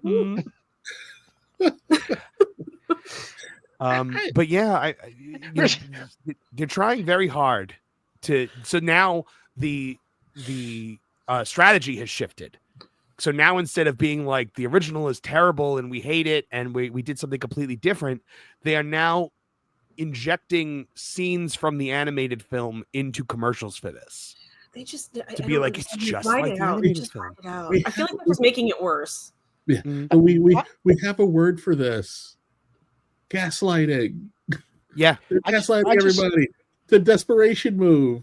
Well, it's also I just want more mirror on the wall. I'm pretty sure that those YouTube videos have made more money than this entire movie is going to make. When you search for Snow White trailer on YouTube, those videos come up before a lot of the trailers. I'm surprised YouTube allows that with how much they tend to hide this sort of stuff. Well, we're still the night's still young, but they are fully aware that this movie is a what do the kids say? This movie's cooked. Yeah, it's a wrap, bro. We're just here to watch the Hindenburg go up in flames. That's all we're here for. So let's just get on with the fireball so I can get on with my life. You know what? I was making this point on the HCast earlier, and I was saying, every friend that I have with daughters, none of them are even slightly interested in this film. And I think I know why, because they don't know what Rachel Zegler said. Like, kids don't know that Rachel Zegler is a vapid narcissist, who can't control herself. They just see that this is not Snow White, because what you have done with this character is you have taken the core of the character, her primary motivation, the thing that she wants out of life, and changed it. Snow White is a very simple character. She's wishing that the one she loves will find her today. She's dreaming of true love and happiness. And they have changed that to she's dreaming of being the leader that she knows she can be. That's not Snow White. That's Xena warrior princess. I don't even think it goes that deep. We got to be honest. Disney's in deep doo-doo because of what Disney did to itself. There are not that many children who give a flying flip about anything Disney right now. If it's not Elsa and if it's not Moana, because they came out in the last 10 years, no one cares. No one cares. We care because we grew up with it. But we're seeing the inevitable conclusion of the vault strategy. We don't put anything out. So you don't have access to it. I can't pass it down. And now that we're streaming, we refuse to release physical media, so I can't go to the store to pick up a copy of the movie. And if I don't have stupid Disney Plus, which most people don't want to have for extended periods of time, I can't see this movie. So I can't pass it on to my kids. And I'm not going to put it on the Disney Channel because I don't know what weird message I'm going to get. Is it going to be a robot buying tampons from a man, or is it? I stay away from it. Disney put itself in a big bad corner, and these videos are not for kids. These videos are for people our ages and older to go, look, You remember seeing Snow White once when you were in the second grade? Look, they're going to say the line. Hi-ho. Look, never mind that one dwarf looks like Richard Nixon. It's okay. One of them Disney's looks like Culture Casino after he got out of the dryer. Martin Stone, go ahead. What were you saying? Disney's been a bit flat-footed with all this stuff. They should have seen culturally what was going. They're a culture company. They should have been trying to understand the market better. They thought they knew what the American market was. The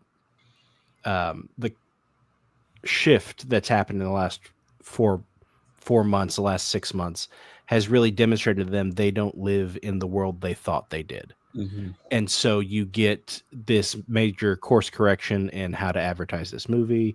You get Disney Plus cutting out scenes from cartoons that they were going to have, and now they're going a little more down the middle, moderate politically, that you can tell the creators didn't want to do that sort of thing. So I think they think their heyday is past, and now that they're doing damage control. I want to ask a question, particularly to Kevin here. Do you think the damage is done as far as, because you know how you're saying, like, you don't want your kids watching the Disney Channel because you don't know what they're putting on there and such. Do you think the parents are going to be neglectful to even show them, the old stuff, like The Lion King, Aladdin, all that? Do you think we could see possibly a gap in the sort of zeitgeist of, Disney with children's culture until... I feel like if they start to moderate, they might start getting, kids watching them again because parents might come around to it. But I know, like, for me, I didn't get into Disney till I was, a grown adult, because I grew up on the age of the Disney direct-to-DVD sequels, and I just didn't care. Yeah. But do you think we might be looking at another gap happening, and, like, Snow White is a prime example of that? I really do think so, because... And I think this is something that's even trickling down to visiting the parks. Like we won't go into all the nonsense that was happening in the parks with the with the cast members, but there's no real urgency now, other than the fact that I'm priced out of it, so I can't afford to go. So we're not going to bring it up, and I'll squash my kids even wanting to pretend to talk about it. There's no urgency. The Disney has, like, think about it. We grew up with Disney afternoon, so you had Monday through Friday and Saturday. There was something Disney, whatever it was. They just kind of floating around. Then you had movies coming out. Then you had the, like you said, the direct to video era. This strategy to isolate has really backfired. And again, you can't trust the content. And I know that I'm probably a little less forgiving than the average person when it comes to stuff like this, but I have no desire to really. I don't. If I just see anything remotely Disney, I'm just immediately irritated by the fact that it's something Disney, and I will avoid it. I'll be like, although we have a Disney Plus subscription and I pay for it annually because I'm that person who forgets to cancel it. I did not use my Disney Plus from, I don't know, I think maybe the last episode of the Book of Boba Fett until I had to start watching the because of this show. It would have just been off forever. So I think Disney is toast. I mean, I don't think Disney will ever be toast because it's it does have such deep pockets and it can always sell things off to keep itself afloat. But yeah, I think that it's here's what's gonna be interesting to me. DreamWorks is putting out this How to Train Your Dragon live action remake, which I think is ill-advised. If this movie makes a floppity jillion dollars, then it's clear that it's Disney. That Disney is the problem, because despite the fact that they race swapped Astrid, the thing looks like a shot-for-shot remake of the animated. Like the scene where Hiccup and Toothless meet, it's basically like move for move the animated film. So it's going to be interesting to see, is it the live action remake thing that people are just put off by, or is it Disney that they're put off by? And I think that that's going to be a huge tell there when this How to Train Your Dragon comes out. I can tell you, I saw the trailer for it when I saw what's the last movie I saw in theaters? Captain America, and I was like, I still don't think this is like needed, but this didn't look bad. My daughters were more interested in How to Train Your Dragon than they were in the preview for Snow White. But they, so my daughters were big into Frozen for a while there, but they've discovered actual musical theater, like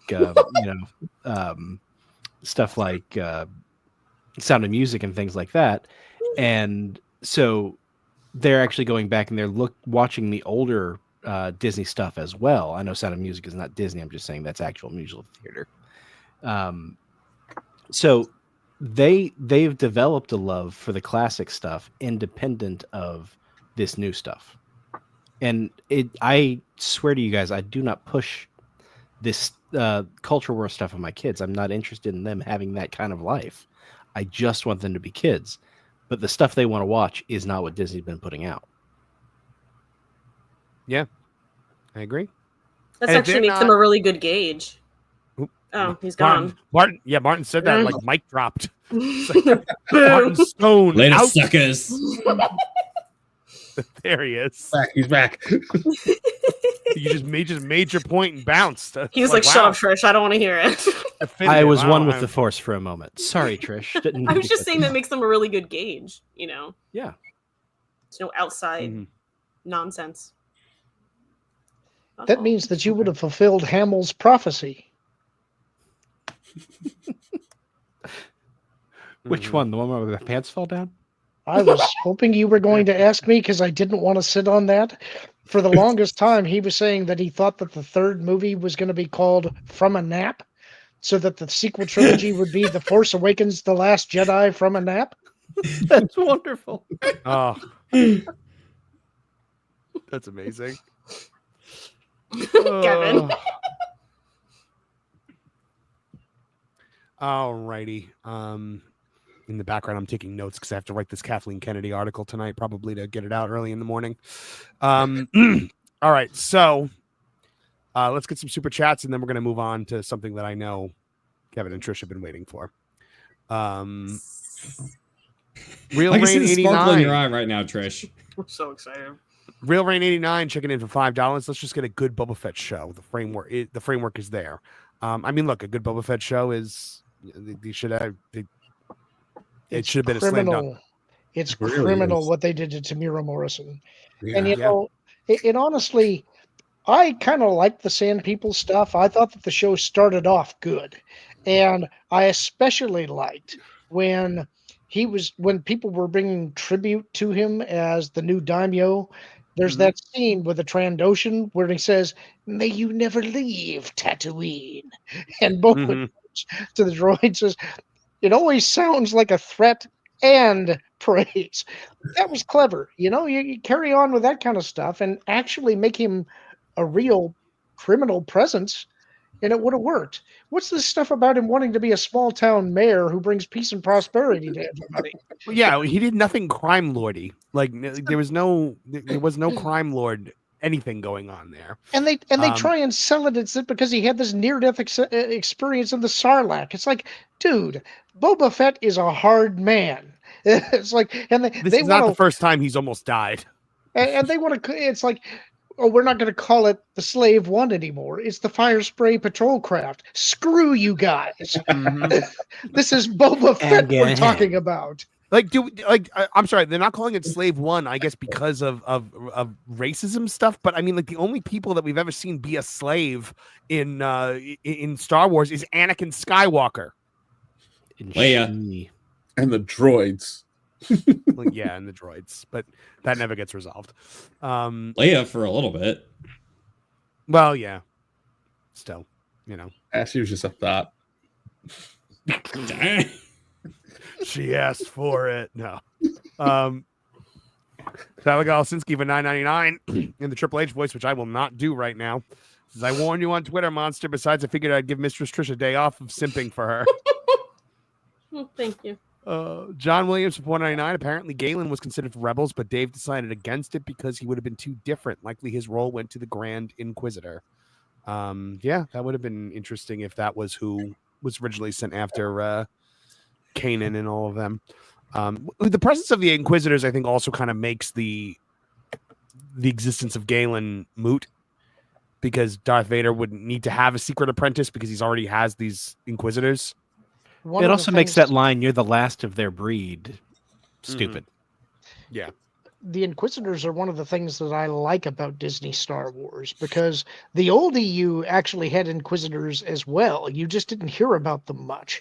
Jarek from Jedi Knight 2 was one of the Inquisitors in the Empire. And I think it makes sense. That's one of the things that I think, even if you reset the sequel trilogy, I would keep the Inquisitors and all of that part of Rebels, because I think it was well done.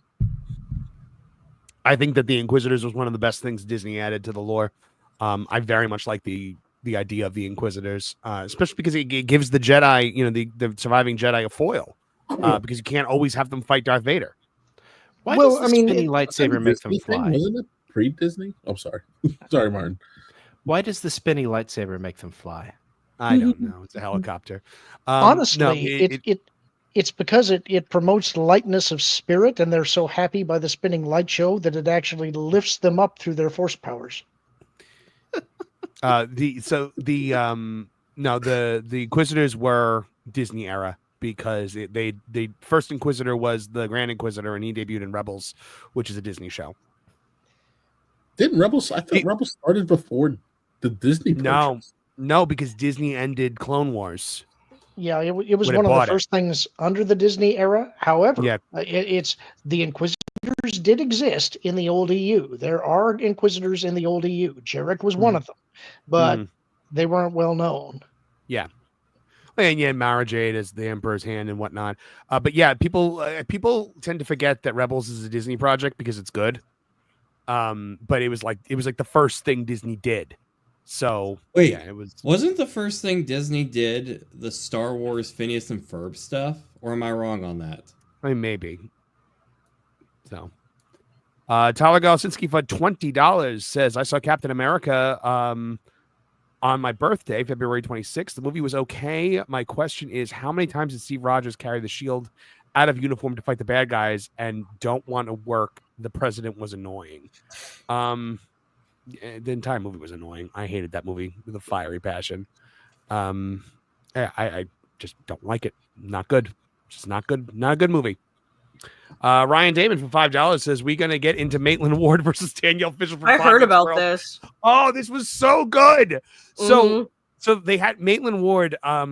She was the one, the tall redhead. They brought in Rachel as the foil, the roommate for Eric and Jack in Boy Meets World, and she went on to star in adult films afterward. And so when I saw that she was going to be on the show, I immediately said, like, a all caps text to my one other friend who loves Boy Meets World, and I was like, "Oh my god, they're finally doing Porn Meets World," and it was fireworks, man, because her and Danielle Fishel got in a cat fight. It was basically a lot of you said nonsense drama. She went at them about Ben Savage. They're like, "You guys hate Ben and you're always bad mouthing Ben." And Will Friedle flipped out on her. He was just like, "Look, Ben abandoned us. It's not that we won't talk to him. He won't talk to us. And it kills me that he won't talk to us." And, she kept getting on them about what they say about Michael Jacobs. And they were basically like, "Michael Jacobs is an asshole. Yes, we have careers because of him, but it's not because, that doesn't mean that he gets a free pass for everything." It was a fascinating argument. And now the only thing, and she did, Maitland Ward did this to drum up, drama around herself so that she'd be in the news cycle. She's not. The only thing the media picked up was the thing they said about Ben Savage, and they don't even bring up Maitland Ward saying it. So meanwhile, I heard that they, I guess, they will want to talk ahead of time sometimes. I'm not as familiar, and I guess they did this with Maitland Ward, and she was like, "Nah, save it for the show." Yeah, and then this happened, and it was like, "Oh, I think she was planning this. I think she was planning." Oh yeah, she was. But I don't know how well she came off in it. Not well at all. Not well at all. Liquid Fox for $5 Canadian says, mirror, mirror on the wall. I'd rather walk off a cliff and fall. Mirror, mirror on the wall. Disney can go lick my car. Radial Drago for £5 sterling. That's proper money. Do you guys think they are remaking the live action movies because they're creatively bankrupt and need a reason to stay relevant? Absolutely, yeah. I don't know about the relevant part, but the creatively bankrupt part, definitely. Yeah. They there see it to as, be. Go ahead. They see it as a way that you could be they could just redo what they've already done. They don't have to think up new things. Bank on people's nostalgia. Yep. Isn't it fascinating that they ripped Michael Eisner to shreds for the direct-to-video strategy, only to turn around and do something insanely more exponentially vapid than making a bunch of sequels and TV shows? And you know what? Some of those direct-to-video sequels were actually pretty darn good. Return of Jafar and Aladdin and the King of Thieves are fantastic films. The Aladdin trilogy and TV show, crossing over with Hercules, it gave me a bunch of stuff to watch. I loved it. Yeah. My first article for that Park Place was on the live action remake strategy. And my argument was they've totally misplayed it. What they should have done was remake the movies that didn't work, the ones that had great concepts. And my test case was The Black Hole. I knew you were going to say that.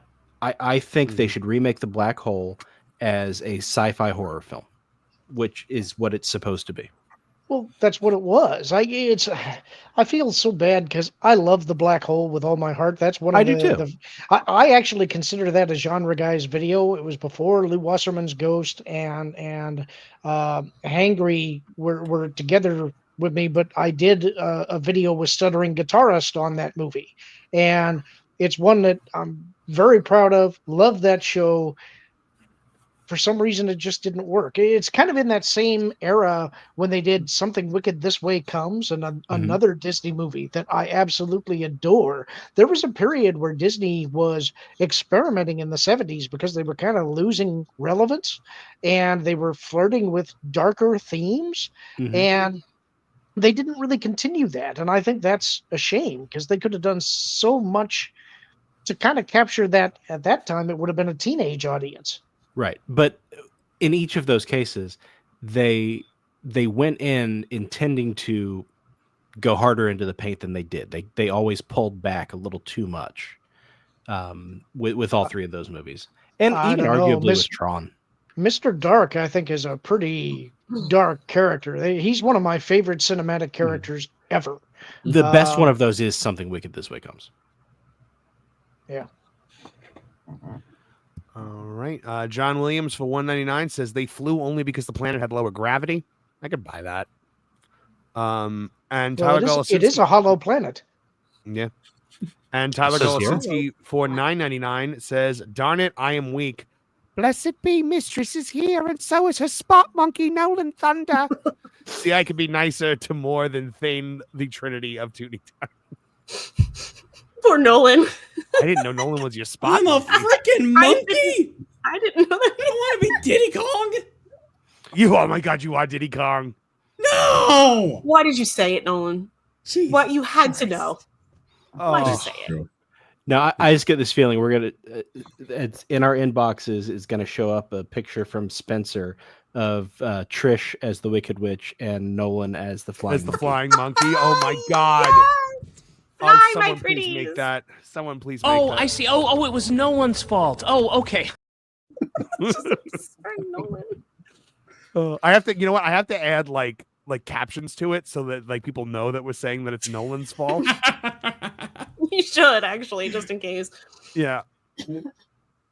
Oh my goodness. All right. And John Williams for $4.99 says another reason for the live action remakes is that some of the classics are going to enter the public domain soon. It's an interesting point. That is a very interesting point. We are going to talk about remakes and revisits of nostalgia in a a little bit, but we're not going to do that yet. Before we go, did they do Sleeping Beauty? They haven't done that one, right? Maleficent was like the first one. Yeah, it was Maleficent. I meant like Sleeping Beauty proper, but I suppose they didn't because of that. Maleficent is the story of Sleeping Beauty, just told from a different angle. Well, you know what I mean. I was so excited for that Maleficent movie, and when they made her Glinda the Good and she gives Aurora's true love's kiss at the end, that was I never got behind the live action remakes after that. Like, it was the first one, and I was already done. Oh, Wash my hands. I've never seen that. I hate that movie. Hate it with a fiery passion. Didn't they make a second one?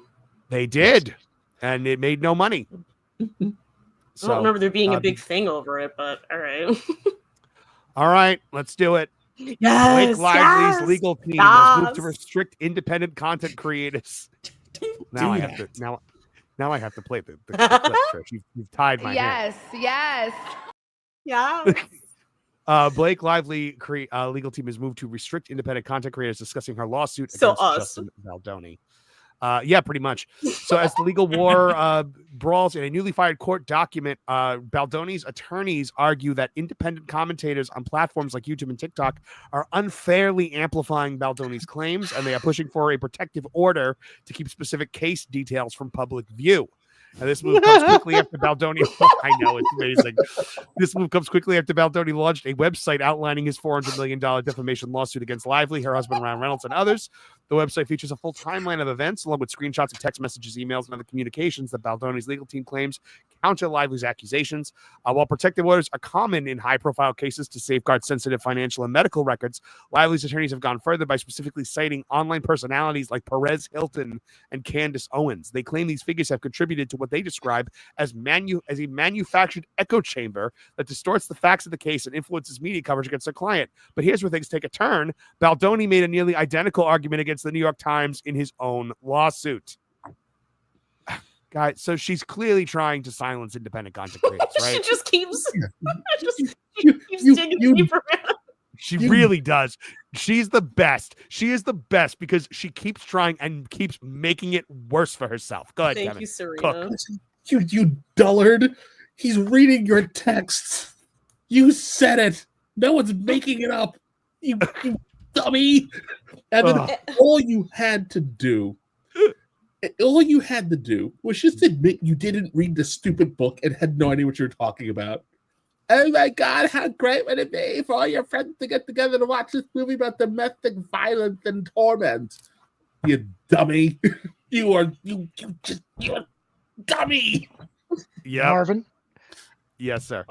I know nothing about this story. I haven't been following this at all. I have no interest in this. But I want out of this is a clip of Kevin saying, "You dullard!" Because we need to use that all the time. Yes, I'm going to have to clip that. I'm making a note on my desk. Clip Kev dummy dullard. All right, and that was around 1:46 into the. All right, cool. All right, that's on my to-do list for tomorrow. But yes, she is the most. She thought she was going to make this comment, and then that was going to be that. Like, she thought she was going to make this accusation, she was going to ruin him, and she was going to get away with it. She didn't anticipate him fighting back. No. Yeah. I think because she picked a fight with a male feminist, she assumed that he was just going to let her do whatever she wanted. And, he's alleged that he's lost upwards like $150 million worth of roles over this, right? Yeah. He lost 3. He's claiming that he had 3 movies lined up at 4. Sorry. It was 4 movies lined up immediately after this. And when their allegations hit, he lost all 4 of them for a total of 150. And then he had 4 more that he was negotiating that would have been of similar value that he lost out on. So. I feel like when this started, we all kind of like rolled our eyes at him because he's Justin Baldoni, male feminist.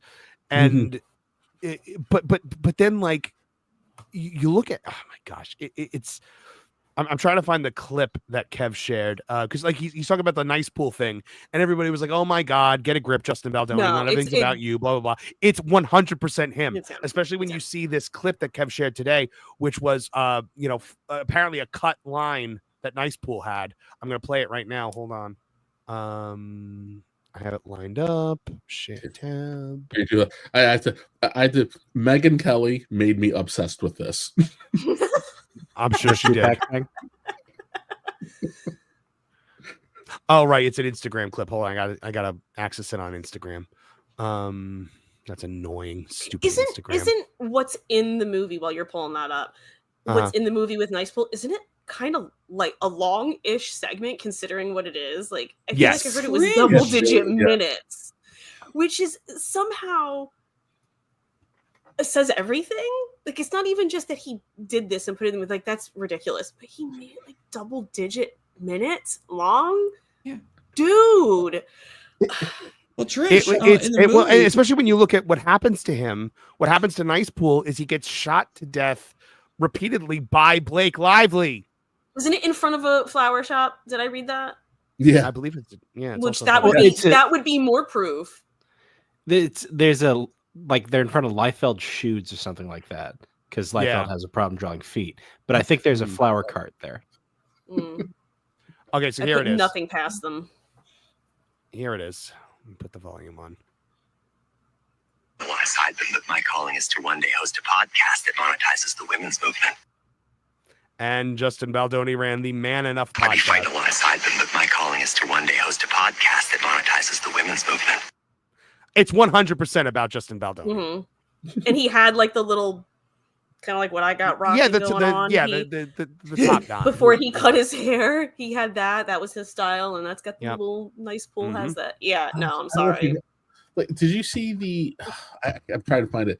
The text that he sent him about how who sent who?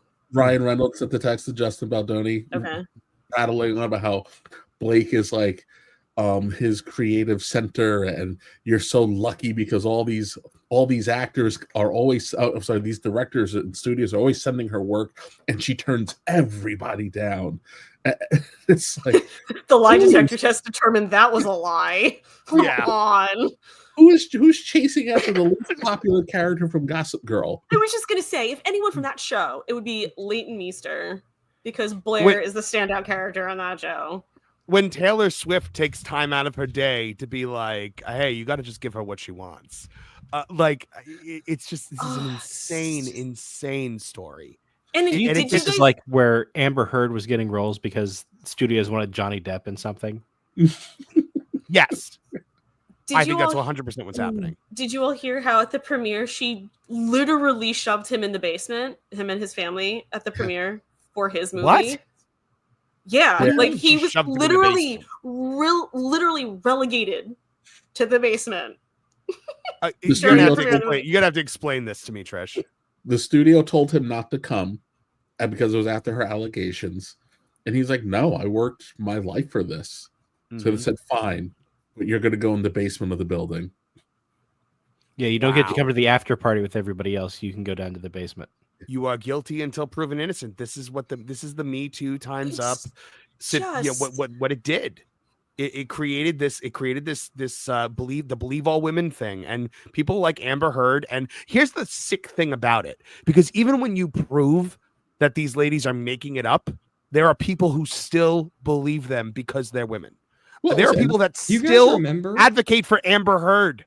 There are people that still advocate after a court of law found her at fault. You guys remember on, I think it was still Twitter at the time, all the legions and thousands of people that were vouching for her during the trial, even though it was obvious at that point that Depp was the victim? These people are maniacs. The allegations landed like a turd in a punch bowl. Like a turd on a bed. In that case. Turd on a pillow.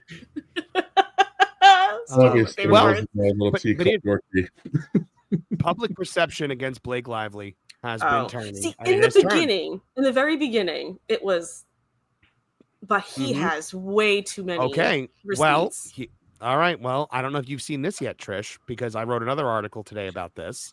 Okay. It was two Blake Lively articles in a day. It was a new record for me. Record. She's never had so much coverage. By the way, you are gonna love the hero image on this one because I think it's one of my best that just truly captures her personality. All right.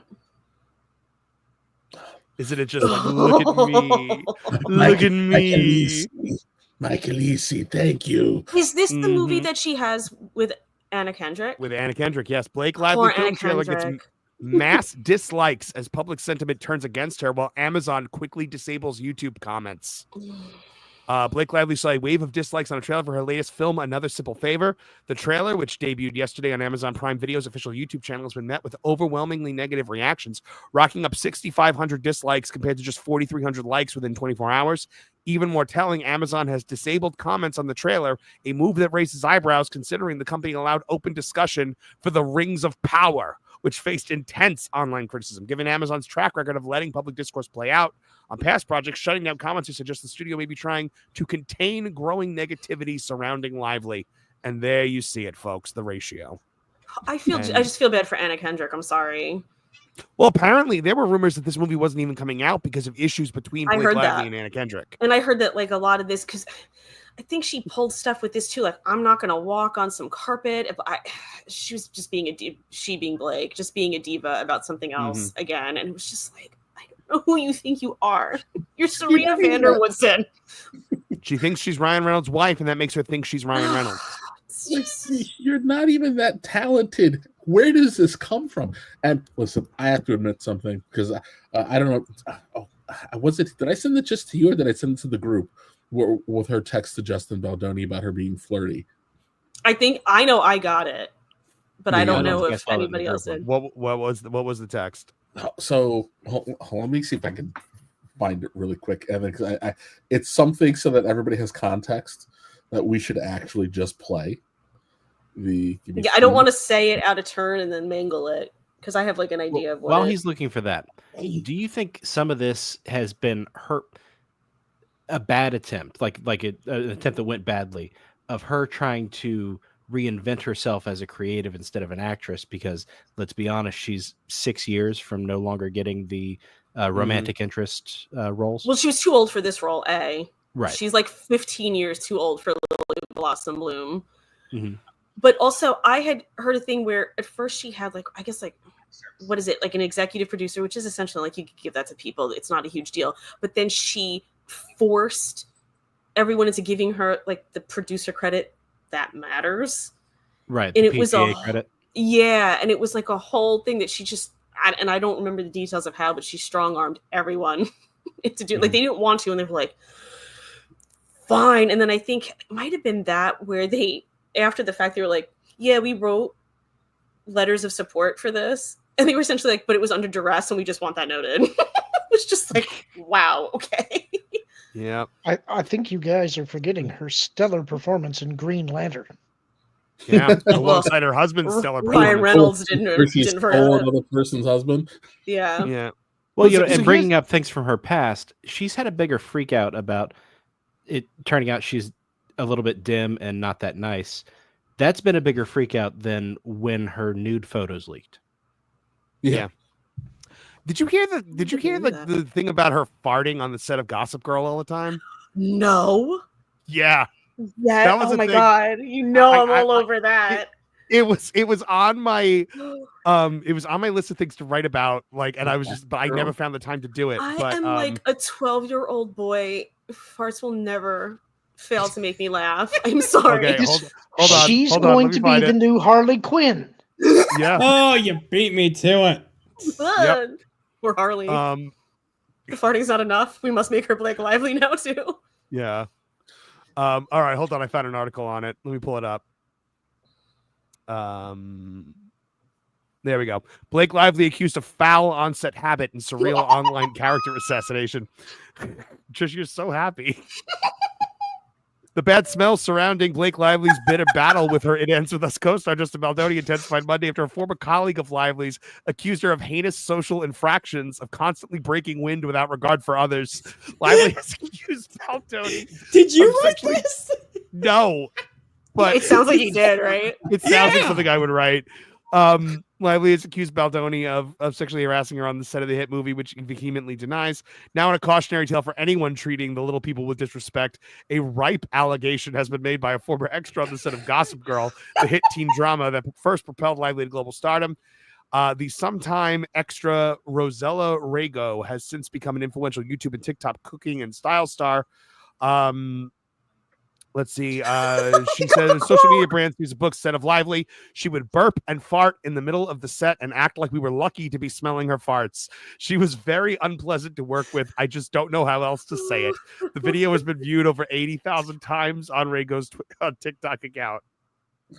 Oh my God. I mean, whether or not this is true, because to be fair, I might still want it. I want it to be true.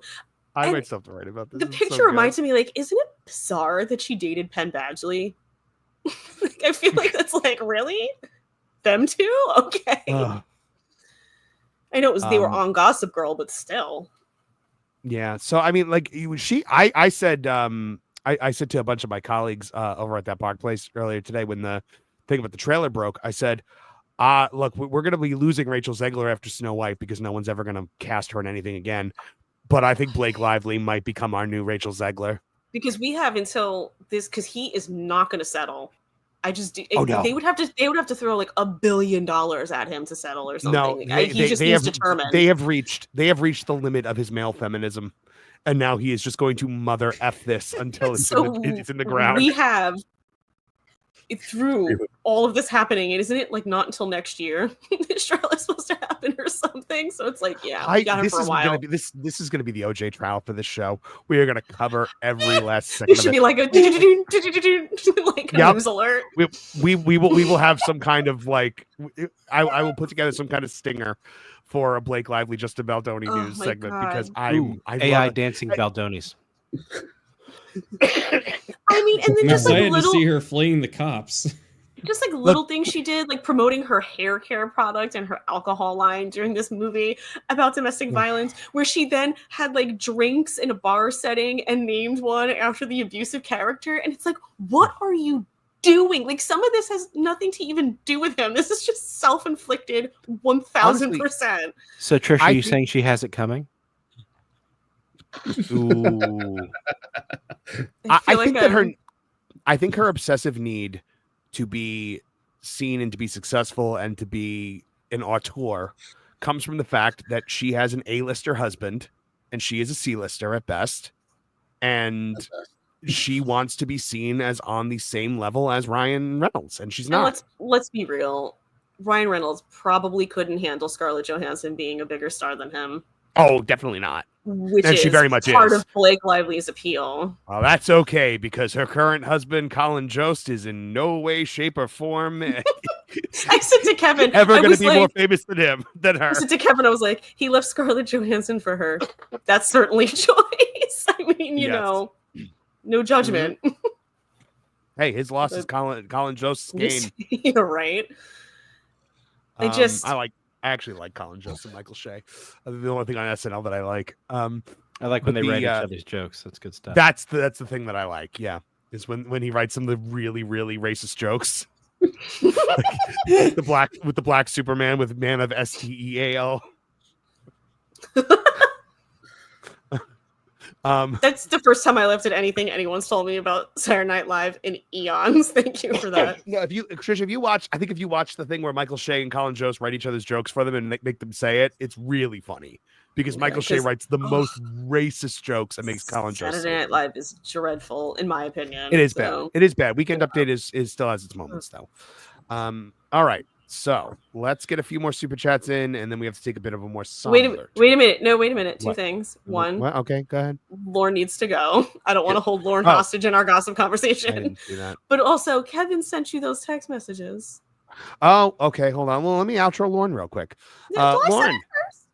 Lauren, thank you very much for being here tonight. We always love having you here, and we're always very sad to see you go, but we were hoping to see you next week. Tell the people where they can find you on this great, big, beautiful web while I look up this text message.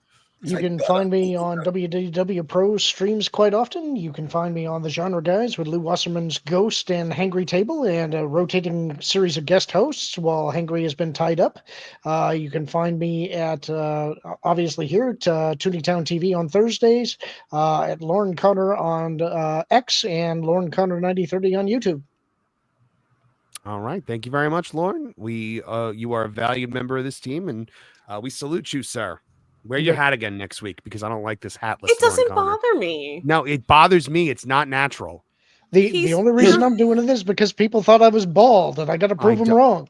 You look fine. You need to grow out your Lorne hair Michael. like mine, Lauren. Prove him wrong.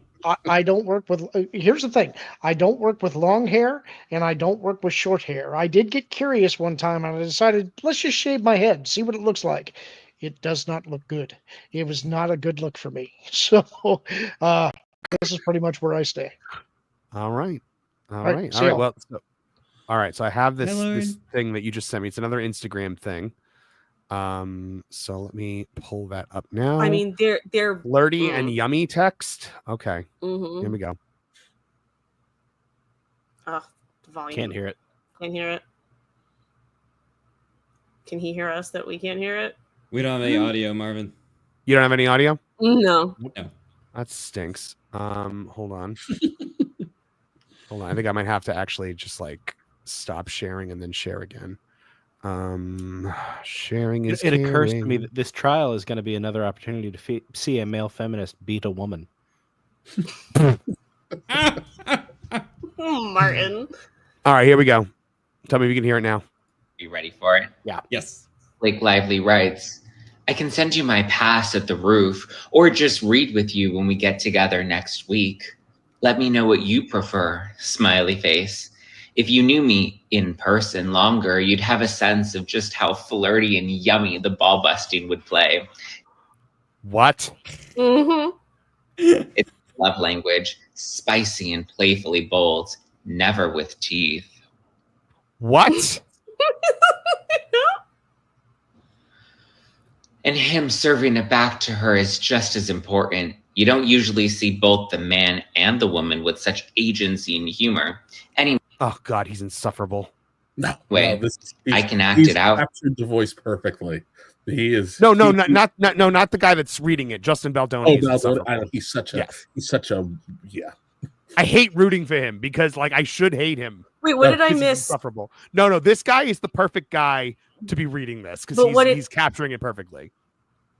Did we move on? I think I missed some. Just keep going. I don't want to gum it up. Keep going. Out for you next week to make sure it comes through. Or I can send it now. Let me know what you prefer. XX. To which Justin Baldoni responded, sorry, I was just crying my eyes out as kids and family just left for another 5 weeks and it was a shit show. Heart emoji, heart emoji, heart emoji. Oh, God, be a man. Sack up. Emoji. Well, I actually thought that was kind of funny. This is an excerpt from my new favorite book, which is the web. Oh, okay. So that was all of it. Was him being like, she says all of this stuff and he's like, yeah, I just cried my eyes out because my family left. Yep. And then the heart emoji probably trying to be like, well, I still need to be nice to this person. But she's being a hoe and he's being a family man. You know whose opinion I would really like on this? A hangry table. Whoa, what's this sexy new icon? Well, y'all, it's nice to see ya. As you might be aware, we've now become annexed and we are the 51st state. So I figured that we might as well upgrade ourselves to be a bit more American. American. Oh my God! Apparently, you're being positioned in the caves of the United States of America with your voluminous echo.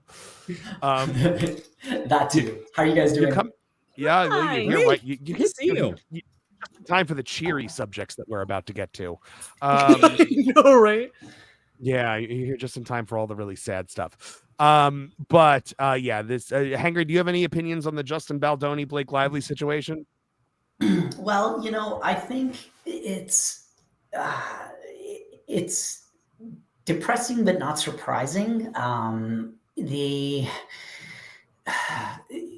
Never look behind the curtain or never admire your heroes too much. Everyone in Canada, soon to be the 51st state, loves Ryan Reynolds, but it does seem as though everyone does have a dark side, and it looks like that's the case. And I mean, frankly, props to Justin. I didn't expect that, in the face of celebrity royalty, he would fight back this hard.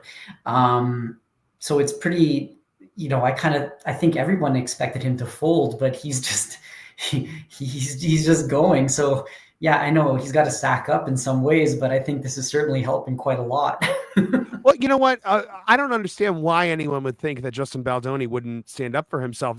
Other than everything about Justin Baldoni ever. It's amazing how he has suddenly developed teeth.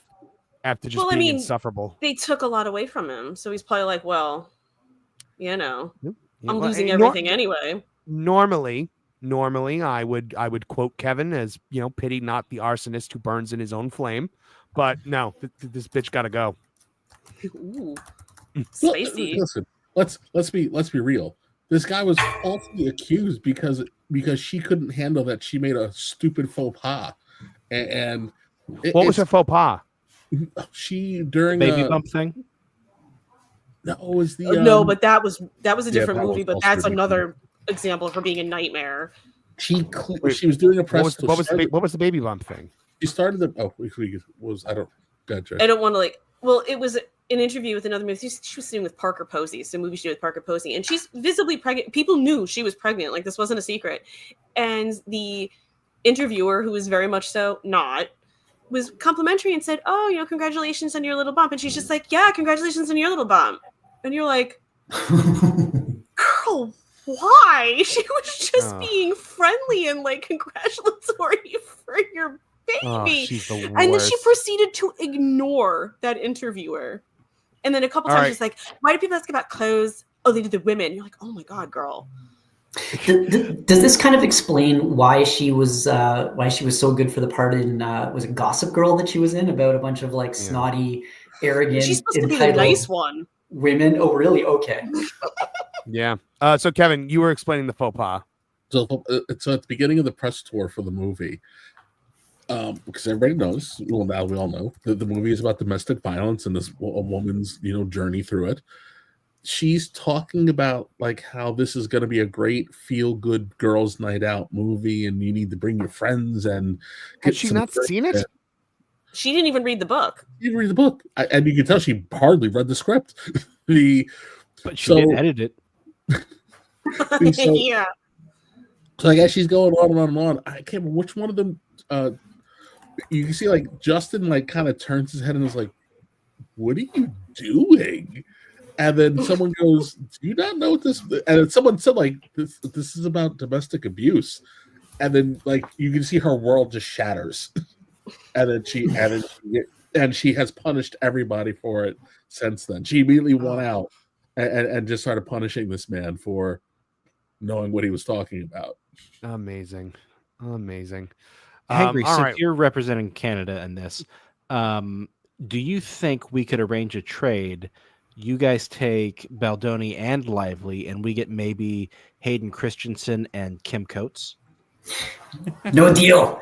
Christensen is our national treasure. You've got Bublé. Yeah, you know what? No, we desperately need to hold on to both Vader and Captain Kirk. That's a non-starter. But again, especially modern Captain Kirk, because he is just amazing. You're not talking about Discovery Captain Kirk or Strange New Worlds Captain Kirk. No, I'm talking about modern day William Shatner, who's a Twitter machine. Well, okay, then can we get Gosling? Super based Captain Kirk. Yeah. Well, you guys technically are getting Gosling in the next Star Wars movie that's being produced by Kathleen Kennedy. Yes. Oh, did you hear the news, Hangry? The breaking news? I did. It's well, you know, again, it's just, we should know better. For 10 years, we've been saying Kathleen Kennedy's going to be leaving, and every time it just doesn't happen, right? Now, I mean, there's leeway in what she said. Maybe, you know, she says she won't. Oh, hey, I love your kitty, Kevin. There's no possibility that perhaps maybe she will step away from Lucasfilm and continue directing movies on her own. Like, I mean, she kind of said that. Like, there's a bit of room to maneuver there, and you know, the word succession, I think, is the first time that's ever come out of her mouth. So we're making baby steps, but yeah, until the door hits her on the way out, I just why don't you want to go? Like, you're 71 years old. Why don't you want to go home and enjoy your money, and enjoy your lavish lifestyle? Just like go live, travel, do things. Why do you want to make movies until the day you die? Spite. You're right. Spite. She wants to outlast Spielberg. Marshall spite too. Mm-hmm. Yeah. They should have given you. All right. some super chats. Regina Sharp for $10 says Nolan gets so much disrespect. He can't help that he's a monkey. Poor just Nolan. Gold. We have to yes. Oh my god, this the Nolan is okay. Nolan. I have to ask, what is a spot monkey? I was just assuming they meant monkey, like creature. I've tried looking it up. It's a wrestling thing. Term. It's a wrestler who doesn't have any rhyme or reason or psychology behind the things that they do. They just go out there and they do big flashy moves. It's like a wild card? No. I was going to suggest, Nolan, maybe you should shave. Why? That looked like a no from Nolan. In case they're confusing you as a monkey, you know, you go a bit more hairless. Everybody's trying to take away my hair today.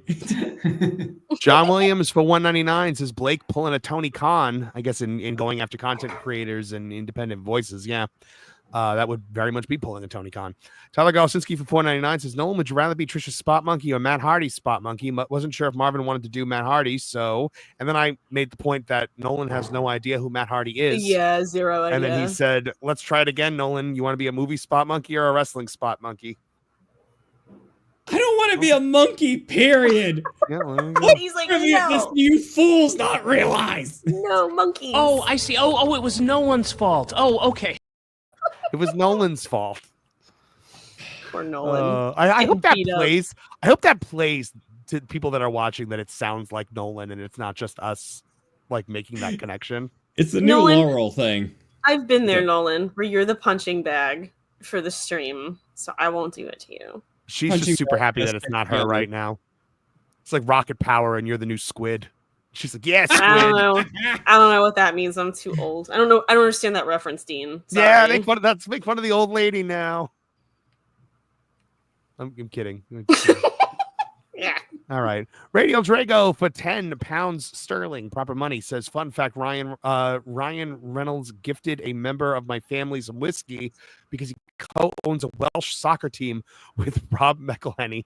They're considered heroes in the town they are from, and it's really it's crazy, really. I have heard that he is co-owner of a football team, of a Welsh soccer team. So that is crazy. Hurts, man. Just Friends is one of my favorite movies. Damn it, Ryan. Johnny Cage for $5 says KK is like Vince McMahon. No matter how bad the product gets, they can't admit that they are the problem, and they do not know when to leave. Well, maybe we should get some illegal paralegals in there for Kathleen Kennedy to make mistakes with.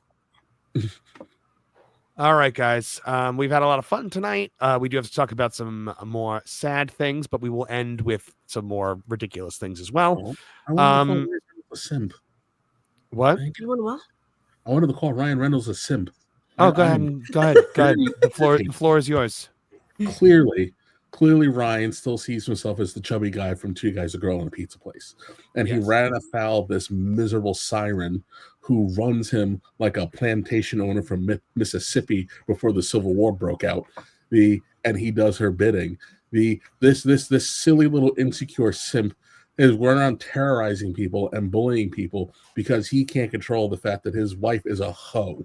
This chick was clearly looking out to get some side piece from some weak, effeminate little dweeb who, listen, although he was a good guy, was clearly too busy playing the role of male feminist hint. And because she got rejected and embarrassed, she decided to punish him. And also she can cash in on some Me Too hangover. So we need to be honest. Once we got past the 4 actual predators who got called out in Me Too, what was Me Too really? A bunch of women upset that they had made poor choices and didn't get what they hoped they were going to get out of it and needed to go cry victim because they too were hoes. I'm sorry. I don't pity either one of them. I think they're both miserable. F them. I am so disappointed that Ryan Reynolds is so weak. He is offensive to me. He's like Dad from Skeleton Crew week. And I was about to ask him if he was that bad. Yeah, he is that bad. His weakness is astounding. He has brought shame to every single one of his male ancestors. So you're not going to see Deadpool 2 then, is what you're saying? Absolutely not. Deadpool is dead to me. I have no time for Simpool. Oh my goodness. Oh my goodness. All right. Well, on that note, people died this week. All right. So, Buffy the Vampire Slayer and Gossip Girl actress Michelle Trachtenberg found dead at age 39. And this is just a heartbreaking story, guys. So Michelle Trachtenberg, known for her roles as Dawn Summers on Buffy the Vampire Slayer. She was Harriet and Harriet the Spy. She played the best friend on Adventures of Pete and Pete, and Gossip Girl passed away at the age of 39.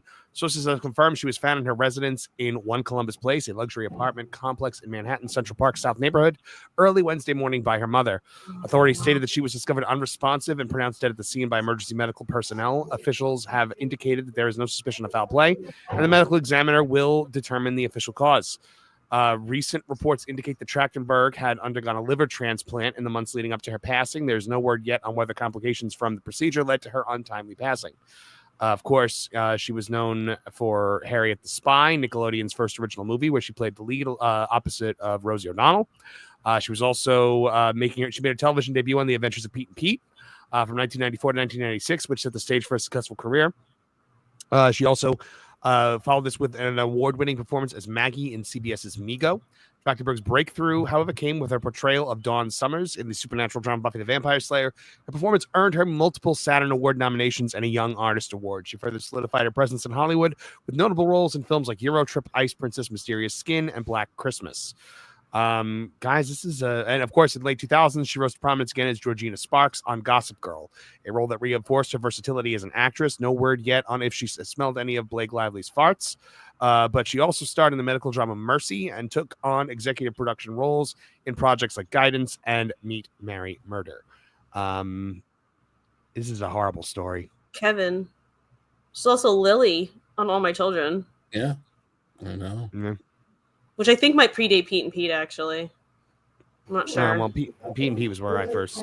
So I will. I actually have a personal. I met when I was a kid, and she was a kid also. I met Michelle Trachtenberg a couple times, and she was as pleasant as pie. She was super nice, just a super nice girl, and I had nothing but nice things to say about her after I met her. Just absolute tragedy. Just 39 years old. I mean, at the end of the day, you got to think it's something to do with the liver transplant, right? Because I was talking to my wife about it, and I was like, and obviously the first thing that anybody thinks about when a 39-year-old child star dies is drugs. And I made the point where I'm like, I don't think she could have gotten a liver transplant if she was on drugs and alcohol. Like it wouldn't have happened. Yeah. Yeah, no, it wouldn't they would never have done the procedure. She would have been off the transplant list. I don't care how powerful you are, that's not happening. They gave one to Mickey Mantle. Okay, Martin, point taken. I don't. Yeah, go ahead, Hangry. I just going to say, I don't think people realize just how many medical complications there are with the liver with any sort of organ transplant, right? Like it's not just about, opening you up, popping it in and zipping you back up. Like you're on anti-rejection drugs. You've got to be constantly careful of illnesses, colds, like anything can set it off. And like the amount of rejection, even with all those precautions, the rate of rejection rather it's very, very high. So it's a life-saving process, but the complications that arise from something like that afterwards are just too numerous to mention. And so I agree. I think it was probably something related to that. Yeah. I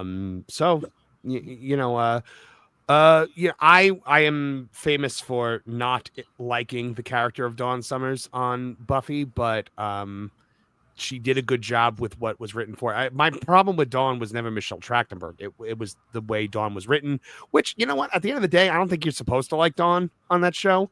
I think Dawn is supposed to be everything that Joss Whedon thought was annoying about a teen girl. And Michelle Trachtenberg, I mean, she did a really good job with it. She came into an already established cast and was given a vital role in that group and made it work. Trish? Yeah, right? No, I agree. Yeah, I mean, it's hard because it's like, I don't know how to articulate what I'm saying. It's like, I feel like people don't like Dawn, but then at the same time, I feel like I can't imagine it without Dawn at the same time. So it's like she managed to make this mark anyway, and I feel like a lot of that probably has to do with Michelle Trachtenberg and her relationship with Sarah Michelle Gellar, because it was very genuine and they were very genuinely close. Sarah Michelle Gellar's post made me tear up a little bit today on Instagram. I actually have it. I was about to bring it up. And I feel like, all things considered about the character, Michelle really brought stuff to it that could have been missing in the wrong acting hands. Sarah Michelle Gellar said, obviously this is a line from the season 5 finale where Buffy sacrifices herself for Dawn. But instead of Dawn, she replaced it with Michelle. She said, Michelle, listen to me. Listen, I love you. I will always love you.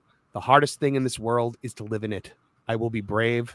I will live for you. And John's tearing up again. Yeah. It's such a sad. Actually, you know what? Sarah Michelle Gellar's post was moving, but honestly, it was Danny Tamborelli's post that actually got me from the Adventures of Pete and Pete. Let me pull that up. He did, because I mean, like, Danny Tamborelli had a really, I think they were very close, just based on what I had seen when I met the two of them. So hold on, that's the wrong post. Yeah, there we go. He said, Danny Tamborelli said, we grew up learning how to make people laugh together. More importantly, we learned to make each other laugh and pull pranks on everyone. We were doing improv, but it was still called playing pretend to get laughs.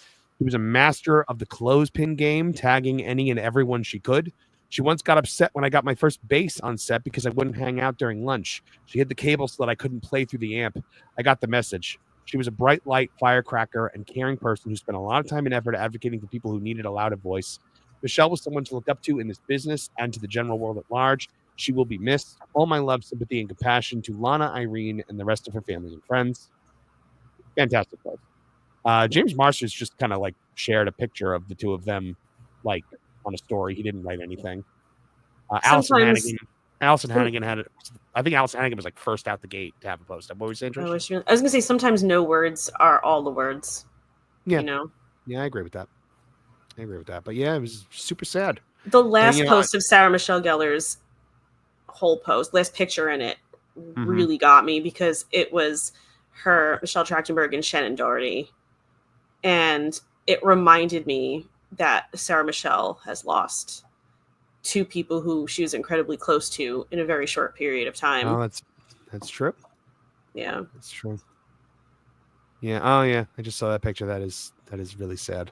Yeah. But the sad does not stop there, guys, because there was a little bit more sad today in the world of Hollywood. And that is because Gene Hackman was found dead at 95, along with his wife and dog. No foul play suspected, according to authorities. Now, this is a weird story. It is weird. How is that possible? Like, okay, the actor, fine. His wife, okay, now that's getting kind of strange. And then the dog? Carbon monoxide? No, it's not. It's not. Well, let me give you the information, and then I'll. So, Gene Hackman was found dead in Santa Fe, New Mexico, along with his wife, classical pianist Betsy Arakawa, and their dog. Authorities confirmed the discovery on Wednesday afternoon, stating that there was no suspicion of foul play at this time, which, however, the exact circumstances surrounding the passing remain under investigation. Well, that was the beginning of the day. And then later in the day, I had to write a follow-up because new details emerged in Gene Hackman's passing. Investigation continues as pills found on the scene and no gas leak is detected. So new information has surfaced regarding the passing of Gene Hackman and his wife, Betsy Arakawa, who were found dead in their Santa Fe, New Mexico home on Wednesday. Authorities have now revealed that the couple may have been deceased for some time before being discovered and have ruled out immediate environmental hazards as a cause. According to Santa Fe County Sheriff Adam Mendoza, deputies conducted a wellness check at the residence where they found Hackman, 95, in a mudroom near the kitchen and Arakawa, 64, in a bathroom next to a space heater. A prescription bottle with pills was scattered on the counter, also near her. Their dog was found deceased in a kennel. Arakawa's body was reportedly in a state of decomposition with bloating in her face and signs of mummification in her hands and feet. Sheriff Mendoza also confirmed that after their initial search, authorities applied for a warrant to conduct a more thorough investigation. The New Mexico Gas Company and the local fire department were brought in to inspect for possible toxic fumes or gas leaks, but no issues were detected. The findings ruled out carbon monoxide exposure as a factor in the couple's passing. So, search warrant also classified the situation as suspicious enough in nature to require a thorough search and investigation. Though law enforcement has not indicated any signs of forced entry or visible external injuries on either. Mendoza stated that investigators are considering multiple possibilities, including natural causes, which how could that be natural causes, and an accidental event or other medical factors. He also confirmed that Hackman and Arakawa may have been deceased for a considerable time. 2 maintenance workers reportedly noticed the front door ajar, prompting them to check inside. They were the first to find the couple before alerting authorities. Inside the home, 2 other dogs were found alive, one in the bathroom with Arakawa and another outside the home. An autopsy is scheduled and investigators are awaiting toxicology reports to determine an official cause. So this is a weird one, guys. Yeah, that is weird. So, I mean, the pills, I think the pills are pretty obvious what happened, at least in her case. But it doesn't explain Gene Hackman in a completely different room. It doesn't explain the dog. I mean, the pills could also, not to sound all crazy, but the pills could also just be like a thing that was set up to look like one thing. If there's foul play involved in that, which it's kind of sounds like there has to be somewhere along the line. And I'd like to make a comment on the dog too, because they said the dog was in a kennel, right? If you don't have either of them taking care of the dog, and they don't have access to food, something can happen. Well, that's true. The dog might have starved to death because the dog was in a kennel. True. And I had heard people were surmising this. They might have been there in there 2 weeks. If the body was, if the hands, if her body was, if her body was that bad, they were there a while. But they said nothing about his body. So I don't know. The guy was 95 years old. I mean, like, what if this is the sort of thing where he's 95? What if he passes? She decides not worth going on, takes the pills. That would be really, really sad, I think. I mean, but it's possible. Or if she passed and he's like, you know what? I'm 95. I'm done. Mm-hmm. Well, he was also, I believe, notoriously depressed. I remember hearing. Yeah. I've heard things like that. He did not have a very good mental health situation. So, yeah, it's a horrible tragedy and a mystery that is going to be unraveled, I guess, as time goes on. I think Martin maybe worked out the best, most logical scenario. He might have just keeled over in the mudroom. He might have had a heart attack or something like that. Yeah. And we don't know what her mental state was. And then the dog, if she took her, if she self-deleted, I guess is what we have to say on YouTube. And then the dog starved in a kennel. It's sad. Yeah, because there were 2 other dogs there that were presumably alive, but presumably fine. So yeah. So it's weird. Anything anybody wants? So I mean, look, for me, Gene Hackman. He's many things. He's Lex Luthor. He is Lex Luthor, the greatest criminal mind of our time, constantly working on land schemes. I mean, the guy was a genius and just set the bar for comic book villains in the first ever big comic book movie. Favorite Gene Hackman, Kevin, what you got? Oh, I can't even really pick, honestly. Gene Hackman was just a prolific performer. Why am I brain farting on the movie that he's in with Kevin Costner? The Presidio. Thank you. Is that Connery? Obviously, you get French Connection. What else is he in the Taking of Pelham? Other than that. Oh, he's even good in that awful Will Smith movie. What is it? Enemy of the State. And that one's kind of a sequel to The Conversation. It's even if the movie was bad, Gene Hackman was phenomenal in it. And actually, one of my favorite Gene Hackman. Wider. Yes. Oh, yeah. Yep. One of my. It was a younger Costner.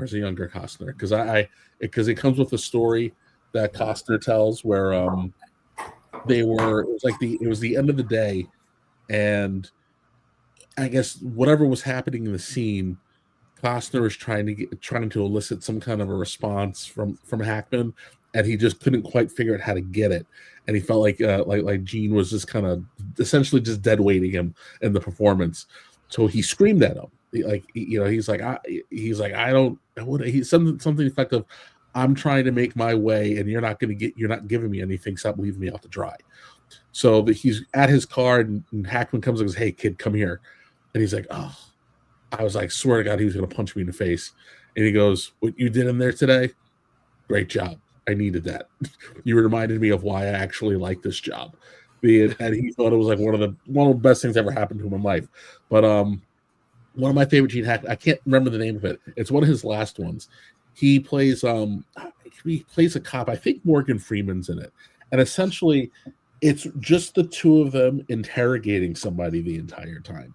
It's just a phenomenal movie. I can't. Oh God, it's like one of those movies where you shouldn't have been awake, but you were, and it popped up on HBO, and I started watching it. And I'm like, I can't even tell you the name of the movie because I've only ever seen it once. But I'm like, this is bleeping phenomenal. But it was just before he retired, in the early 2000s. But he's Lex Luthor, greatest criminal mastermind of all time. But he's also just so much more. It sucks. And he was also one of my favorite episodes of Diners, Drive-ins, and Dives. BR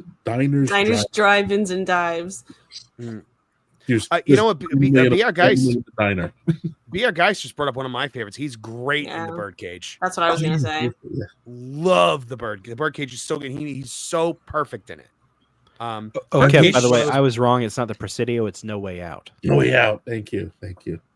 The Birdcage is one of those perfect storm movies where just everybody in the Birdcage is the perfect person to be in that, because you had Gene Hackman, you had Robin Williams, you had Nathan Lane, and it was a perfect film. I still call aspirin Pirin tablets because of that movie. I wish Lauren was still here with us right now, because I really liked him in Get Shorty. I thought he played his part very well, and real shame what happened. Anybody else got one they want to add? Or do we Hoosiers is probably is way up. That's a great movie. Yeah, but the movie A Bridge Too Far, that has some of the best actors of the generation. Yeah, I feel like as Sosabowski, Major General Sosabowski, he steals the show in every scene he's in. Yeah, A Bridge Too Far was phenomenal, but I agree. Like he for me, his introduction to me was Lex Luthor. Now, of course, you've got Jesse Eisenberg's Lex Luthor, which some might say is a bit better, but no, I'm kidding. All that. Wow, hangry. All that aside, no, it's a real tragedy. And you know what? I liked him in Replacements. I like The Replacements. I have a soft spot for that movie for some reason. So yeah, and I just want to under suspicion. God, Henry. I was just going to say, I want to point out too that I don't know if you're going to raise this, but Ryan Damon mentioned in the chat Roberto Orci passed away this week as well. Roberto Orci passed away. When did that happen? I just saw it yesterday or the day before. Wow. Yeah. Huh. I had no idea. Well, I guess that's your three. That's the three. So I guess we don't have to wait for another shoe to drop there. But yeah, I mean, I like something about like the fact that his Lex Luthor was so iconic that Kevin Spacey did that impersonation of it in Superman Lives, which was a really good impersonation of it. All right, you guys ready? Superman 2. It is a sequel to the Donner cut. Yes, it's a sequel to a movie that had not come out yet. I know, which also doesn't make sense because Superman turns back the world at the end of the Donner cut, so she would never have been pregnant. So, but that's neither here nor there. Ready to get into so I purposely picked the most ridiculous thing of the entire week to follow these two things to kind of get us back, to lift us back up a little bit. You guys ready for this? Please. Barney the Dinosaur modernized movie announced by horror company A24 Studios. Oh, horror movie? Film will surprise audiences and subvert expectations. You know what? I love those words. Subvert expectations. A Barney horror movie? I don't think it's a horror movie. I don't think it's a horror movie, but it's gonna be weird.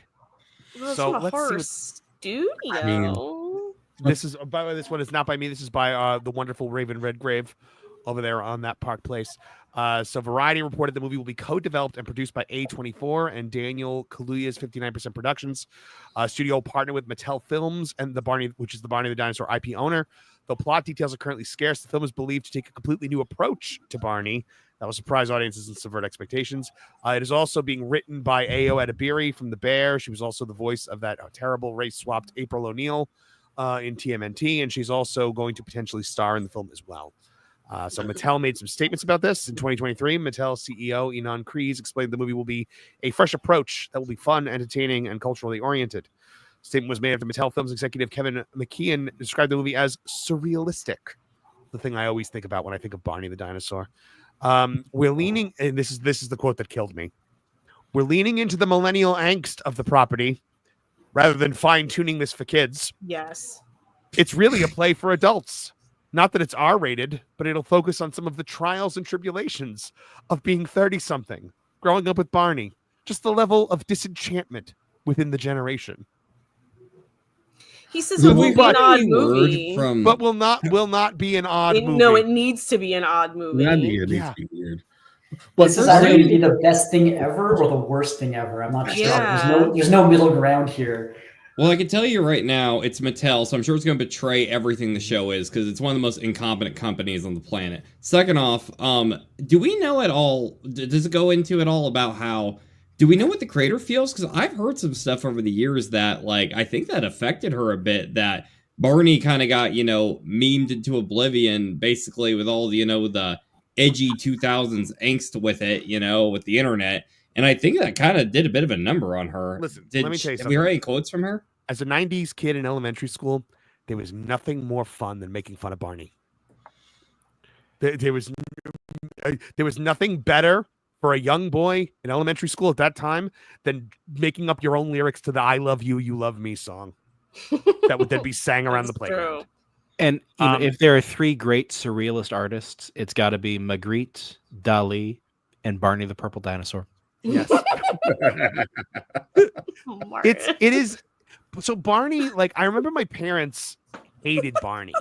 I know. This is amazing, Martin. I just missed the Barney stuff. Like, I was just a little bit too old for it. My brother watched it. My cousin watched it for forever. And I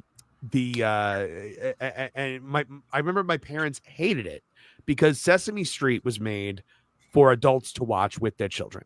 Sesame Street was made with these clever little, nods to adult things that adults could be like, huh, that's kind of fun. That's kind of funny. Like, Henson purposely built that in. Barney was just vapid nonsense. It was boppity bop. I like the way that you hoppity hop. Oh, no. Stop. See, it needs to be a horror movie. Marvin, were your family the ones that started that whole urban legend about what was actually hiding in his tail, the certain kinds of substances? Oh, gosh. It's, here's the thing. My wife was a Barney kid, like, through and through. And I explained this movie to her, and she was like, that's the stupidest thing I've ever heard in my life. I love it. As long as it's like bug nuts. Did anybody see the Banana Splits movie? What? Yeah. That's what I thought of. Oh, no. Yeah. But at what point did we decide that the thing that every movie studio needs to focus on now is, things... Well, Trish, what are you doing? I'm just trying to get the Banana Splits movie. Oh, no. What in God's name is that, Trish? It was like $3, so I got it because, how do you not? It's what it is. Like, Kevin, that's exactly what I thought of. Is it like a Winnie the Pooh situation where it's like public domain now? Because Mattel's signing off what I on thought this at thing. first. No, it's nowhere near old enough to be in the public domain. Mattel is making this. Yeah. You have Mattel on board. That's just weird. This is not a blood and honey situation. I know everybody that hears this is like, oh, so it's going to be like a Winnie the Pooh blood and honey. No, it's not. It's actually being made by the IP owner. It's only been off the air, new ones stopped being made 15 years ago. Yeah. Well, no, it's actually still on the air because there's an animated show now. Oh, well, I meant the one that everybody kind of knows. The guy in the costume. Yeah. Do you guys think it's going to be like a Detective Pikachu type of deal? I hope not. Ryan Reynolds is going to play Barney. Yeah. I hope it's some despondent 30-something who's just like pot-bellied divorced dad going to his attic and finds the Barney doll. And I public, hey, bud, sorry your life turned to crap. Let's sing some songs. And he has to deal with this talking dinosaur who won't leave him alone. I would love that. So if it's that- like a that would kid, basically if it's like be- a kid, if it's like a kid from the Barney cast who inherited the stuffed animal, put it in storage, and the spell comes back and it's now to life and it's annoying the crap out of him. I would love that. And he's trying to get rid of him. He's like trying to kill him. But he also fixes his life at the end of the movie. Yes, of course. He has to eventually fix his life. Yes, you're 100% right. That's the movie that I would see. Martin, what were you about to say? Well, that would be Drop Dead Fred for millennials. That's true. Oh, Drop Dead Fred. Can we get Bear in the Big Blue House to cameo again? So, Kevin, I love that, but how do you incorporate the body horror into this? Maybe, you know, I don't know. Maybe it's the transformation from doll to giant dinosaur. Oh, he just explodes out of the stuffed animal, and he turns into a T-Rex. Here's the thing. I don't want them like Barney cannot be a CGI creation. It has to be a guy in a suit. It has to be exactly what was in the show if this is going to work. I want them to make him angular and metallic and shredded like the first Transformers movie. Yeah. Well, the first season of Barney, he was a little more angular too. You know, different color. I was trying to figure out when 90s nostalgia became the thing that every movie studio is obsessed with. And I think I pinpointed it to the first Transformers movie. When people heard Peter Cullen as Optimus Prime again. Well, yeah, 80s, 90s, elder millennial nostalgia. When people heard Peter Cullen as Optimus Prime again, I think that was the moment that movie studios were like, ka-ching. And it's just, it's one thing. Like, if you do it with a love for the IP, it can come out great. If you come from a place of I'm going to revitalize this or I'm going to make this my own, it's going to come out terrible. Fun fact, the Star Trek reboot came out around the same time with Leonard Nimoy as Spock, and they were both written by Roberto Orci and Alex Kurtzman. Well, Roberto, I did not know that. They should make a Zoobly Zoo horror movie. Think Okay, about I've it. got it. I can figure out the horror aspect. This can be like a My Pet Monster thing where like the guy turns into Barney and kind of hulks out. Except instead of getting angry, like he just turns into like this mutated purple dinosaur whenever he's happy. You won't like me when I'm happy. Can we do like a practical effect where it's like the hybrid of the Barney suit, but also kind of looks like the Velociraptors in Jurassic Park and such? I like it. Nolan, by you the way, got a job in Hollywood. Baby Bop and BJ Bop also have to be in this in some capacity, right? And Griff. Don't forget Griff. Is that what the other one was? The orange one? Yeah. I had no idea who that was. Yeah, music in the air. Music's everywhere. Can you feel it? Oh my gosh. It was unsettling, Kevin.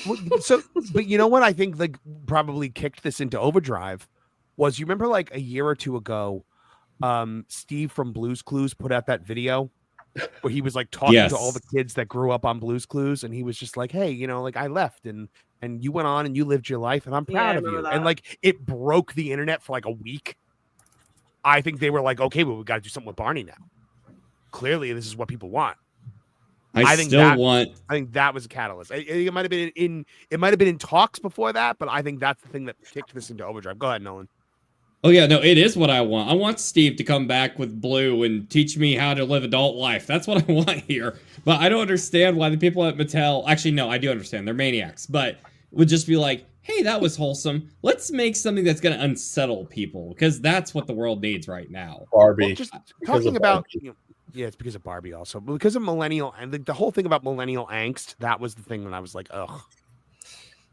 Aren't they also making a Polly Pocket movie, or am I making that up? I think Greta Gerwig was attached to that. If they're making a Polly Pocket movie, then I demand a Mighty Max movie. Absolutely. What could that possibly be about? What, Mighty Max or Polly Pocket? Polly Pocket. I don't know. Girl, a Maxi movie. when Barbie was coming out, I think Mattel was like, okay, we're gonna like get all of these ready and make all of these toy movies. And I just feel like I remember hearing Polly Pocket was one of them. So I'm excited. Do you remember Kevin? Do you remember the Mighty Max cartoon? Mighty Max cartoon was awesome. Fantastic. Was fantastic. Make that into a movie. I'll go see that. Look it up. Give me that millennial angst. Nolan, a series of Blue's Clues Steve episodes where he teaches people how to apply for loans and fill out their taxes, balance their checkbooks. Yes! Do they play Blue's Clues to figure out how to do it? Like you have to get the little clues. Sorry. It's Lena Dunham writing the Polly Pocket movie. Now you know why I reacted the way I did. It's gonna be about bloody private parts. So there will be more body horror in this one as well. Yes. Or just horrible body. Horrible body. Oh my god, that woman is just a walking disease. But she's like, it's like I don't know. I had a joke. I didn't mean to break the flow, but you understand why I reacted the way I did when I saw. Yeah, no, you had that was the only proper reaction. Ugh. I don't know where this started, but I think I know. Oh, I see. Oh, it was no one's fault. Oh, okay. It was Nolan's fault. Can I just say though, if Mattel manages to get Nolan just no selling it. Just like, whatever. Can I talk about myself? I'm like, yeah, my fault. I'll embrace it. But no. If I thought you were about to defend yourself. I thought you were literally like, can I just say that, No. I just want to say, if this Mattel cinematic universes and all these films are trying to greenlight right now fails miserably, I will have as much glee as Marvin has when the Snyderverse crashed and burned and everything was canceled. I will gladly watch the dumpster fire that is Mattel right now. What would you rather have? Would you rather have Mattel Cinematic Universe or Hasbro? Hasbro. Yeah, but I don't know. I feel like Hasbro drops the ball constantly. So we know that, but the potential for G.I. Joe, Transformers, Mask. I'd even throw Gem in there. Centurion. Wrong. Centurions. Oh my God, yes. We didn't even get the last season of Centurions. Kevin, why don't we just go ahead and do the cinematic universe? Like, we'll bring all their failed movies. We can have the Bay Transformers. We can have Battleship. We can have the Gem movie. Okay, hold on. I'm sorry, but there was a Gem movie. I'm sorry. No, it already happened. Let's use all the failed movies and still make the Justice League of it. I have to say what you will about the quality of the Bay Transformers movies, but you cannot call that a failed franchise. Those movies made $1 billion a piece. Yeah, valid. I will give you that. Yes. It was Visionaries. Motorcycle. It was Visionaries, wasn't it? Yeah. Yes, Visionaries was the unofficial. What was the other one too? Where you would put elementals or something like that, where you would rub the chest and it would the weakness of the thing. Called the unofficial, one of two unofficial spinoffs from Transformers. You know what? I actually think we have some concept art from what the Barney movie is actually going to be. Hold on. I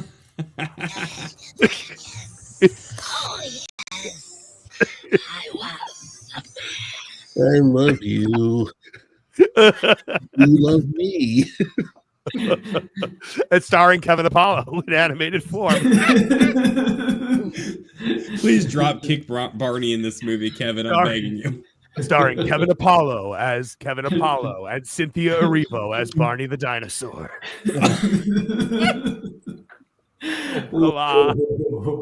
That's just savage. Trish, that was not bad. I'm kind of proud, actually, man. I love when we discover. Yes, please. You're not even a Slytherin girl. I love when we discover that Trish can do a voice. Parcel tongue. But we discover that Trish can do a voice, and then we try to get Trish to keep doing it. It'll never happen again. Do it. I'll probably wreck it the next time I try to do it. One night we need to have like a super chat goal to get you to do All Hail King Booker again. No. In your Charmel It voice. needs to be like $1,000. Yes. I'll cut you in. All right. So let's see. We got time for a little bit more. Here's another one. Deadpool creator Rob. I saw this. I'm reaching my limit.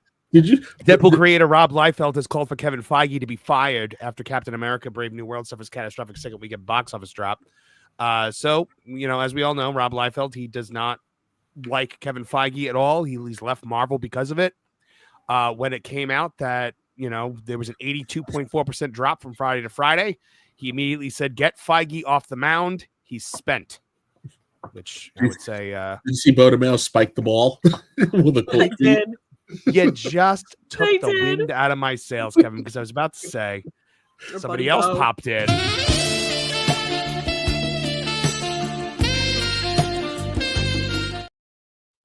Bo DeMeo sounded off on this one. I believe I have that in there. I didn't see that picture before. Oh my god. That was the thing that he said he got he got like his credits removed from because he shared that. Oh, let's give it one more time for Hangry.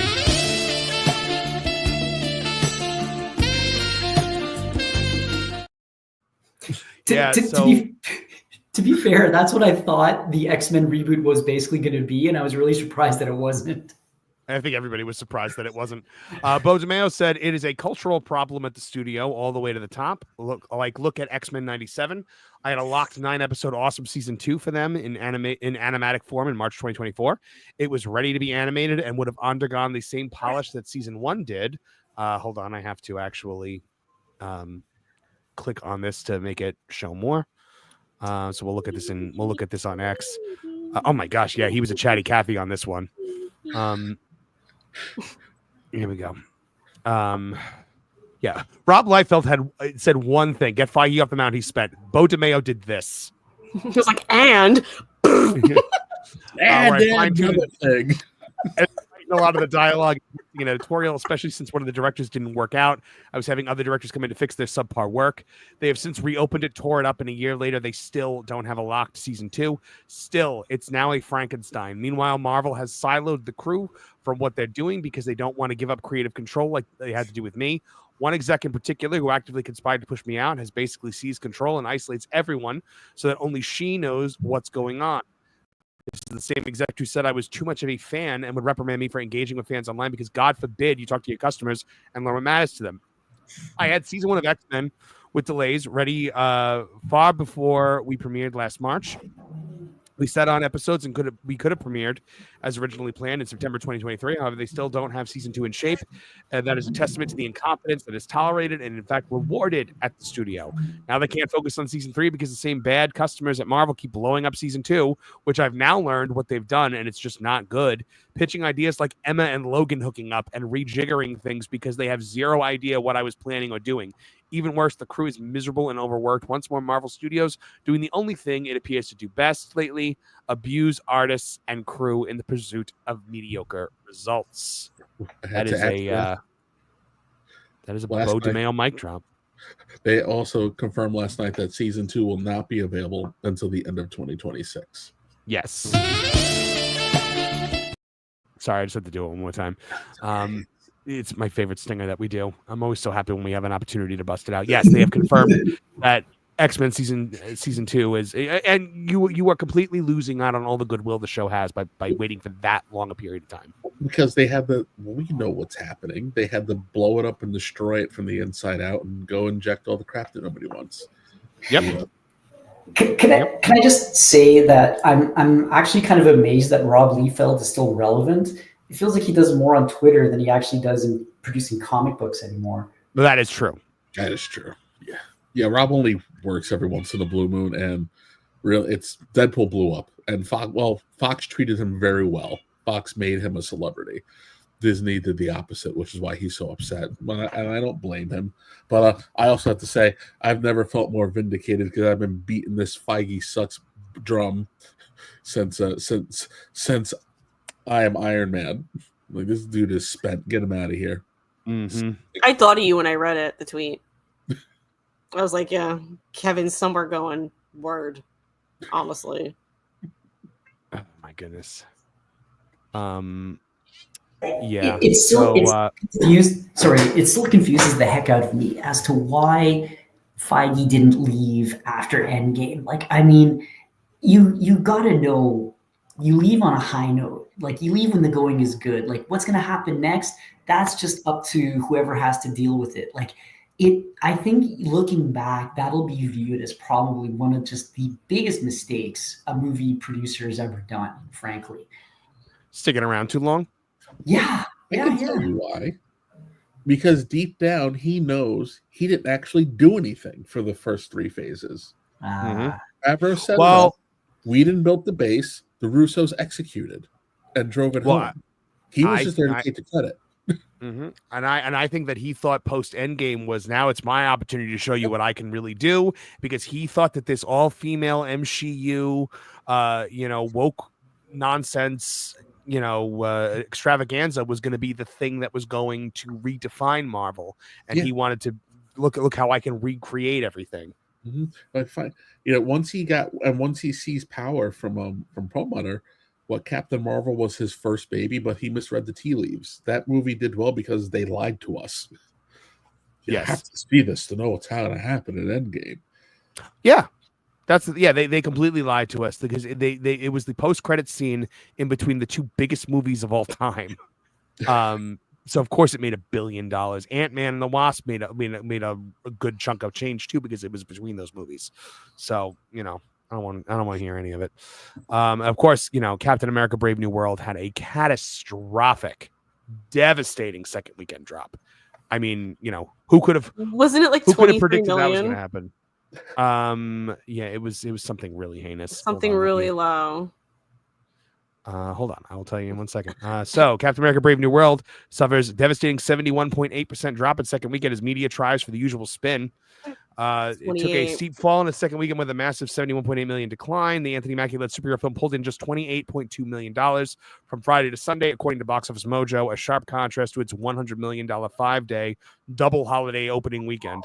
The significant drop is raising serious concerns about the film's staying power and the Marvel Cinematic Universe. The 71.8% decline is particularly alarming when considering the film made more on its opening day on February 14th than it did over the entire second weekend, making the weekend's result a clear reflection on waning audience interest and poor word of mouth. The Friday to Friday drop was a staggering 82.4%, indicating a significant rejection by moviegoers. Now, the figure that was being touted by, because the mainstream media decides that they want to be fair when it benefits Disney and Marvel.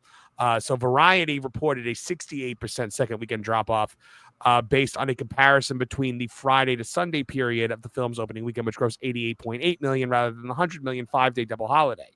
But of course, they didn't state that outright. I had to actually do the math to figure out what they were talking about. So it's a $100 million opening, but then it's only a 60-something% drop, because that's how we play with the numbers to protect Disney. So, and guys, that's what's happening this week. That's the news. That's the news. No more news today. Go home. All right, so we have a couple more super chats here to get to. John Williams for 199 says, "Where's John JID? He loves A24 stuff." We'll see if he loves the Barney movie. Liquid Fox for $2 Canadian says, "Big comfy couch is greater than Barney." You know what? At MegaCon, one of the biggest merch sellers there was they had a big comfy couch doll. They had like the doll that like the woman had. I don't know. My wife saw it and she freaked out because she liked big comfy couches again. But it was like, I was going to buy it for her and I went back and looked. It was like $70 and I was like, yeah, no. Oh my god, that ain't happening. For like a plush? Yeah, it was like it's like a plush of the doll. I mean, I'm sure it was like an independent type of thing, but still. Mm-hmm. All right. So Liquid Fox for $2 Canadian says, check the Discord in the Tooney Talk TV podcast section. Thankfully, I saw this while we were talking, and I actually pulled what you were talking about. It was this. I will protect these human chicks with my life. And you say I was summoned here through the power of your imagination. Interesting. That's That's what a 3 looks like. You don't say. That would be an amazing cartoon. I would watch that movie. I would watch that movie. At that point, just give me Denver the Last Dinosaur. I was about to make the Denver joke. He's my friend and a whole lot more. Oh no. Yes, Henry, yes. Crow? Crow. It was like about a caveman, like a cave boy. Oh, I think I do know what you're talking about. It's like I was going to say, I don't remember that from the Brandon Lee movie. That's sort of what my first thought was. A woolly mammoth was frozen in like the end of the Ice Age, and he's thawed out in modern day, and he tells the stories to the modern day kids about Crow the caveman from me. And I just remember the theme song was really cool. Nolan, did you just say something about Crow Stairway to Heaven? Yeah, I didn't remember that in there. He was bringing Hanger bringing up the Brandon Lee movie. I'm like, yeah, that wasn't in there either. What the heck? You just hurting me, man. You just hurting me. Crow Stairway to Heaven. Well, yeah, we introduced Nolan to Crow Stairway to Heaven. And that's how I was introduced to the Crow period. Yeah, he had never seen the original movie. We showed him the syndicated You TV started series. him at that. Yeah, we started him off with that. Yeah, I mean, you gotta start on a high note, right? So Okay. Mark Dacascos is a revelation in that role. You know, this had to happen before I was there. I would not have allowed that to happen if I was on With that the Crow, show. are you talking about the Crow? Are you talking about the Crow TV show? Yeah. Yes. I do like that. I do like that show. You don't watch it before you see the. I can't. No, you don't watch it before you see This the Brandon Lee hurts. movie. You hurt me. I Martin did. And Henry, you hurt me in my soul. You watched it in terrible order there, Nolan. It's the same. And if you want to see us talk more about it, you can find it on That Park Place on the memberships program. Without Trish, me. we also showed Nolan The Rise of Skywalker before any of the other Star Wars movies. Chris has never seen a Crow Stairway to Heaven Star is- Wars movie, so Crow Stairway to Heaven is not the last Rise of Skywalker of the Crow universe. There are much worse Crow projects. Wait, so I'm sorry. Is it streaming anywhere right now? Stairway to Heaven? Yeah, I'm looking I don't for it think now. it is.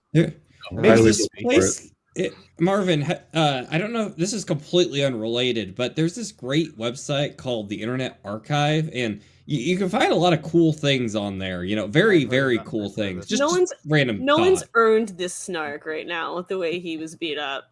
Yeah. I'll let you have it, Nolan. Thank you. I need a win tonight, please, God. Oh, I see. Oh, it was no one's fault. Oh, okay. I'm sorry. I really have to get the subtitles in there to see that he's saying it was Nolan's fault. I just hear Tobias Bluth saying it. Yeah, I know. Fugue, John Tobias Williams. Fugue. John Williams for 499 says blame Marvel for buy ROM hasn't happened since Hasbro bought the rights. They are bitter about not owning the rights. You know, they just made a ROM the Space Knight action figure. Oh, ROM the Space Knight. That's what he's talking about. I had no idea. Yeah, it's a little more complicated than that. Jonas J. Campbell for $10 pops in and says he's my friend and a whole lot more. Excuse me, Denver. These are kids. Explain yourself, sir. Well, he's also a tutor and a guardian. A rock star. See, a whole lot more, Jonas. He's family. A whole Is lot he more. Barbie? He does some awesome kick flips. Yeah. And I'm an environmentalist. Martin's tone is killing me. He's a tutor and a felon. And a felon. Oh my goodness. All right, that's it. I've hit my limit for tonight, both in terms of mental capacity and my lungs. Angry Table, despite please let us know where folks can find you, despite being now an American citizen, potentially. Well, thank you, good sir. So usually I'm around that genre guys and as well as the Lost guys, and kind of trying to write articles for TPP. Life's been a bit busy. I've been sort of moving around a little bit, but things are getting back to normal. And so thank you very much to Nolan and Martin for filling in for me on the genre guys as well. I truly appreciate that. Yeah, absolutely. So Nolan, why don't you tell the good folks about your channel? Well, I just want to say real quick, hangry, those are big shoes to fill. Cowboy boots, if you will, to fill. because of your new American heritage. With the big buckle. So anyways, you can find me on my YouTube channel at Nolan Thunder. I talk about video game mysteries, internet mysteries, mysteries about your mama, anything goes. So you can find me on my channel at Nolan Thunder. I do a series called Lost in the Files, mix of documentary, B-movie horror, and comedy. So if you like that sort of thing, please check me out on my YouTube channel. Did you just do a your mama reference? Heck yeah, I did. Nolan. All right. Martin Stone, where can the folks find out more about you and what you're up to? Well, I spend more time hanging out with Trish and Nolan and Hangry doing the Lost Guys. That is a member-exclusive video series for That Park Place, but we've got confirmation that it's going to be put out on the T3PO channel as well for non-members. Oh, fantastic. That's cool. Fantastic. Oh, real quick. Pirate Dark Tiny, member for 4 months, says another one bites the dust. I guess another show ends. I guess. I don't know, but thank you for the queen. Whoa. Ryan Davis says Internet Archive has Superhuman Samurai Cyber Squad, and now I'm interested. I was explaining. Are you trying to do a temporary laugh? Oh my god, we have to do that one, guys. Oh my gosh. Oh my gosh. You have to have me on for that one. Yeah, we will. That was my favorite show for a while. Like, I loved the idea of it. I loved Tim Curry in it. I loved Malcolm Meat Thing. You like Let's Samurais, guys? Kick some gigabutt. Let's Samurais, guys. Hey, Kev, what episode did you call? There was one you wanted in on. Oh yeah. I don't remember. Shoot. Yeah, I've got a giant list. I'll go through it. Pirate Dark Tiny says another Doctor Who series down. I don't know what that. I don't know if something. I think he's talking about. Maybe I don't know. Shooty Gatwa series gone. Is he? Did it officially get canceled? I don't know if it's. I haven't seen anything. I mean, that's what they're saying, but. They just announced season 2's airing on Disney Plus, but that show's done and dusted. Yeah, so I'm going to be writing an article about this probably tomorrow. But The Mill, which was the VFX studio that did all of the Doctor Who VFX, just closed.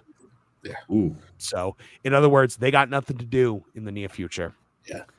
I don't know why we're pretending. They laid everybody off and told them they weren't going to be asked back. Yeah. I don't know. It's like they forget the internet exists. Do you know what I mean? Like they forget we can hear things very quickly from any number of sources. It's like that's why old Blake wanted to shut it down. Make sure no one hears it. Well, she's not exactly a rocket scientist. Trish, tell the folks where they can find out more about you and what you're up to. Well, we've got the little Lost Guys takeover going on here. Yeah, we got all the Lost Guys here. We got the Lost Guys, a girl in a pizza place here. So yes. My boys down on the bottom row there, Lost Guys. Here, obviously Thursdays, Crime and Punishment with Marv. Members exclusive. Once I'm able to speak again, we will be doing that. We got a Ted Bundy episode coming up that's big, and then I'm actually going to present a story in one of them. Yeah, because I saw a true crime story a couple weeks ago. Where I was like, "Do you know this? If you don't look it up." I did. That was exactly the message I sent to Trish. I'm like, all caps. I was like, didn't you ever heard about this story? And if you don't know about it, don't look it up. I said the name off the top of my head was not familiar, and that was all he needed. It was utterly insane. So we will be talking about that. All right. Well, Kevin Apollo, tell the fine folks where they can find out more about you and what you're up to. Well, we'll be here on Saturday watching Elimination Chamber. Then we're back together again on Tuesday, and then I'll be with Nolan and Lauren on Wednesday night for the late night pro show, and then we'll be back here on Thursday. Other than that, just help me watch my Twitter struggle from going from 1900 to 1800 to 1900. Wait, what happened? It's been volleying up and down for the last 2 days. Follower count? Yeah, fantastic. I cracked 1900, and then when I got to when it was below 1800. I'm like, what happened? You started to like pull on the chains that they have like weighing you down, and they're starting to come loose from the wall. I was like, the last time this happened, it was January. It was 2020. When the chain with the little link in the chain starts to bend, you're like, soon. All right, guys, and of course, for me, I know we have not had a new regular video in 2 weeks. It's because I have been abysmally sick, and the idea of having to do things has been horrifying. But we will be back. Hoping we're going to kick off next week with more videos again, regular videos on the channel. I'm trying for daily, so we will see how that goes. And of course, Tuesday nights, Tooney Talk Wrestling, and then we got here for Tooney Talk TV on Thursdays. I am on the Pro Show usually on Tuesdays, Morning Magic, either Tuesdays or Thursdays, and the H-Cast with Mr. H Reviews on Thursdays as well. And of course, guys, make sure you're checking out That Park Place with our new VIP membership. As a member of the Tooney Town channel, you will have a special badge that you'll get to display on your comments. So we're hoping to have a lot of awesome conversations there. I'm also doing a game stream on Wednesdays. I know we did one and then I got like super sick. That will be a regular Wednesday thing. We're going to come back with more Arkham Asylum. I will eventually do the AEW Fight Forever thing one last time and then delete that game from my PlayStation forevermore. And just never look back because it's so terrible. But yeah, so check all that out, guys. From all of us here at the Tooney Town channels, I'm Marvin the Movie Monster. Get out of here! Now, Perry the Platypus, feel the wrath of my thank you-inator! Thank you, you piece of trash. Thank you. Thank you. Thank you! Oh, I suppose you want me to say thank you. Well, you know what? Saying thank you is like jobbing. Thank you! I got a little message. Thank you. Ooh, yeah! Oh, thank you! Oh, thank you! Thank you! Thank you! Thank you! Thank you! Thanks? For what? Hi-ho, from all of us here at Tooney Town. Thank you! And viewers like you. Thank you.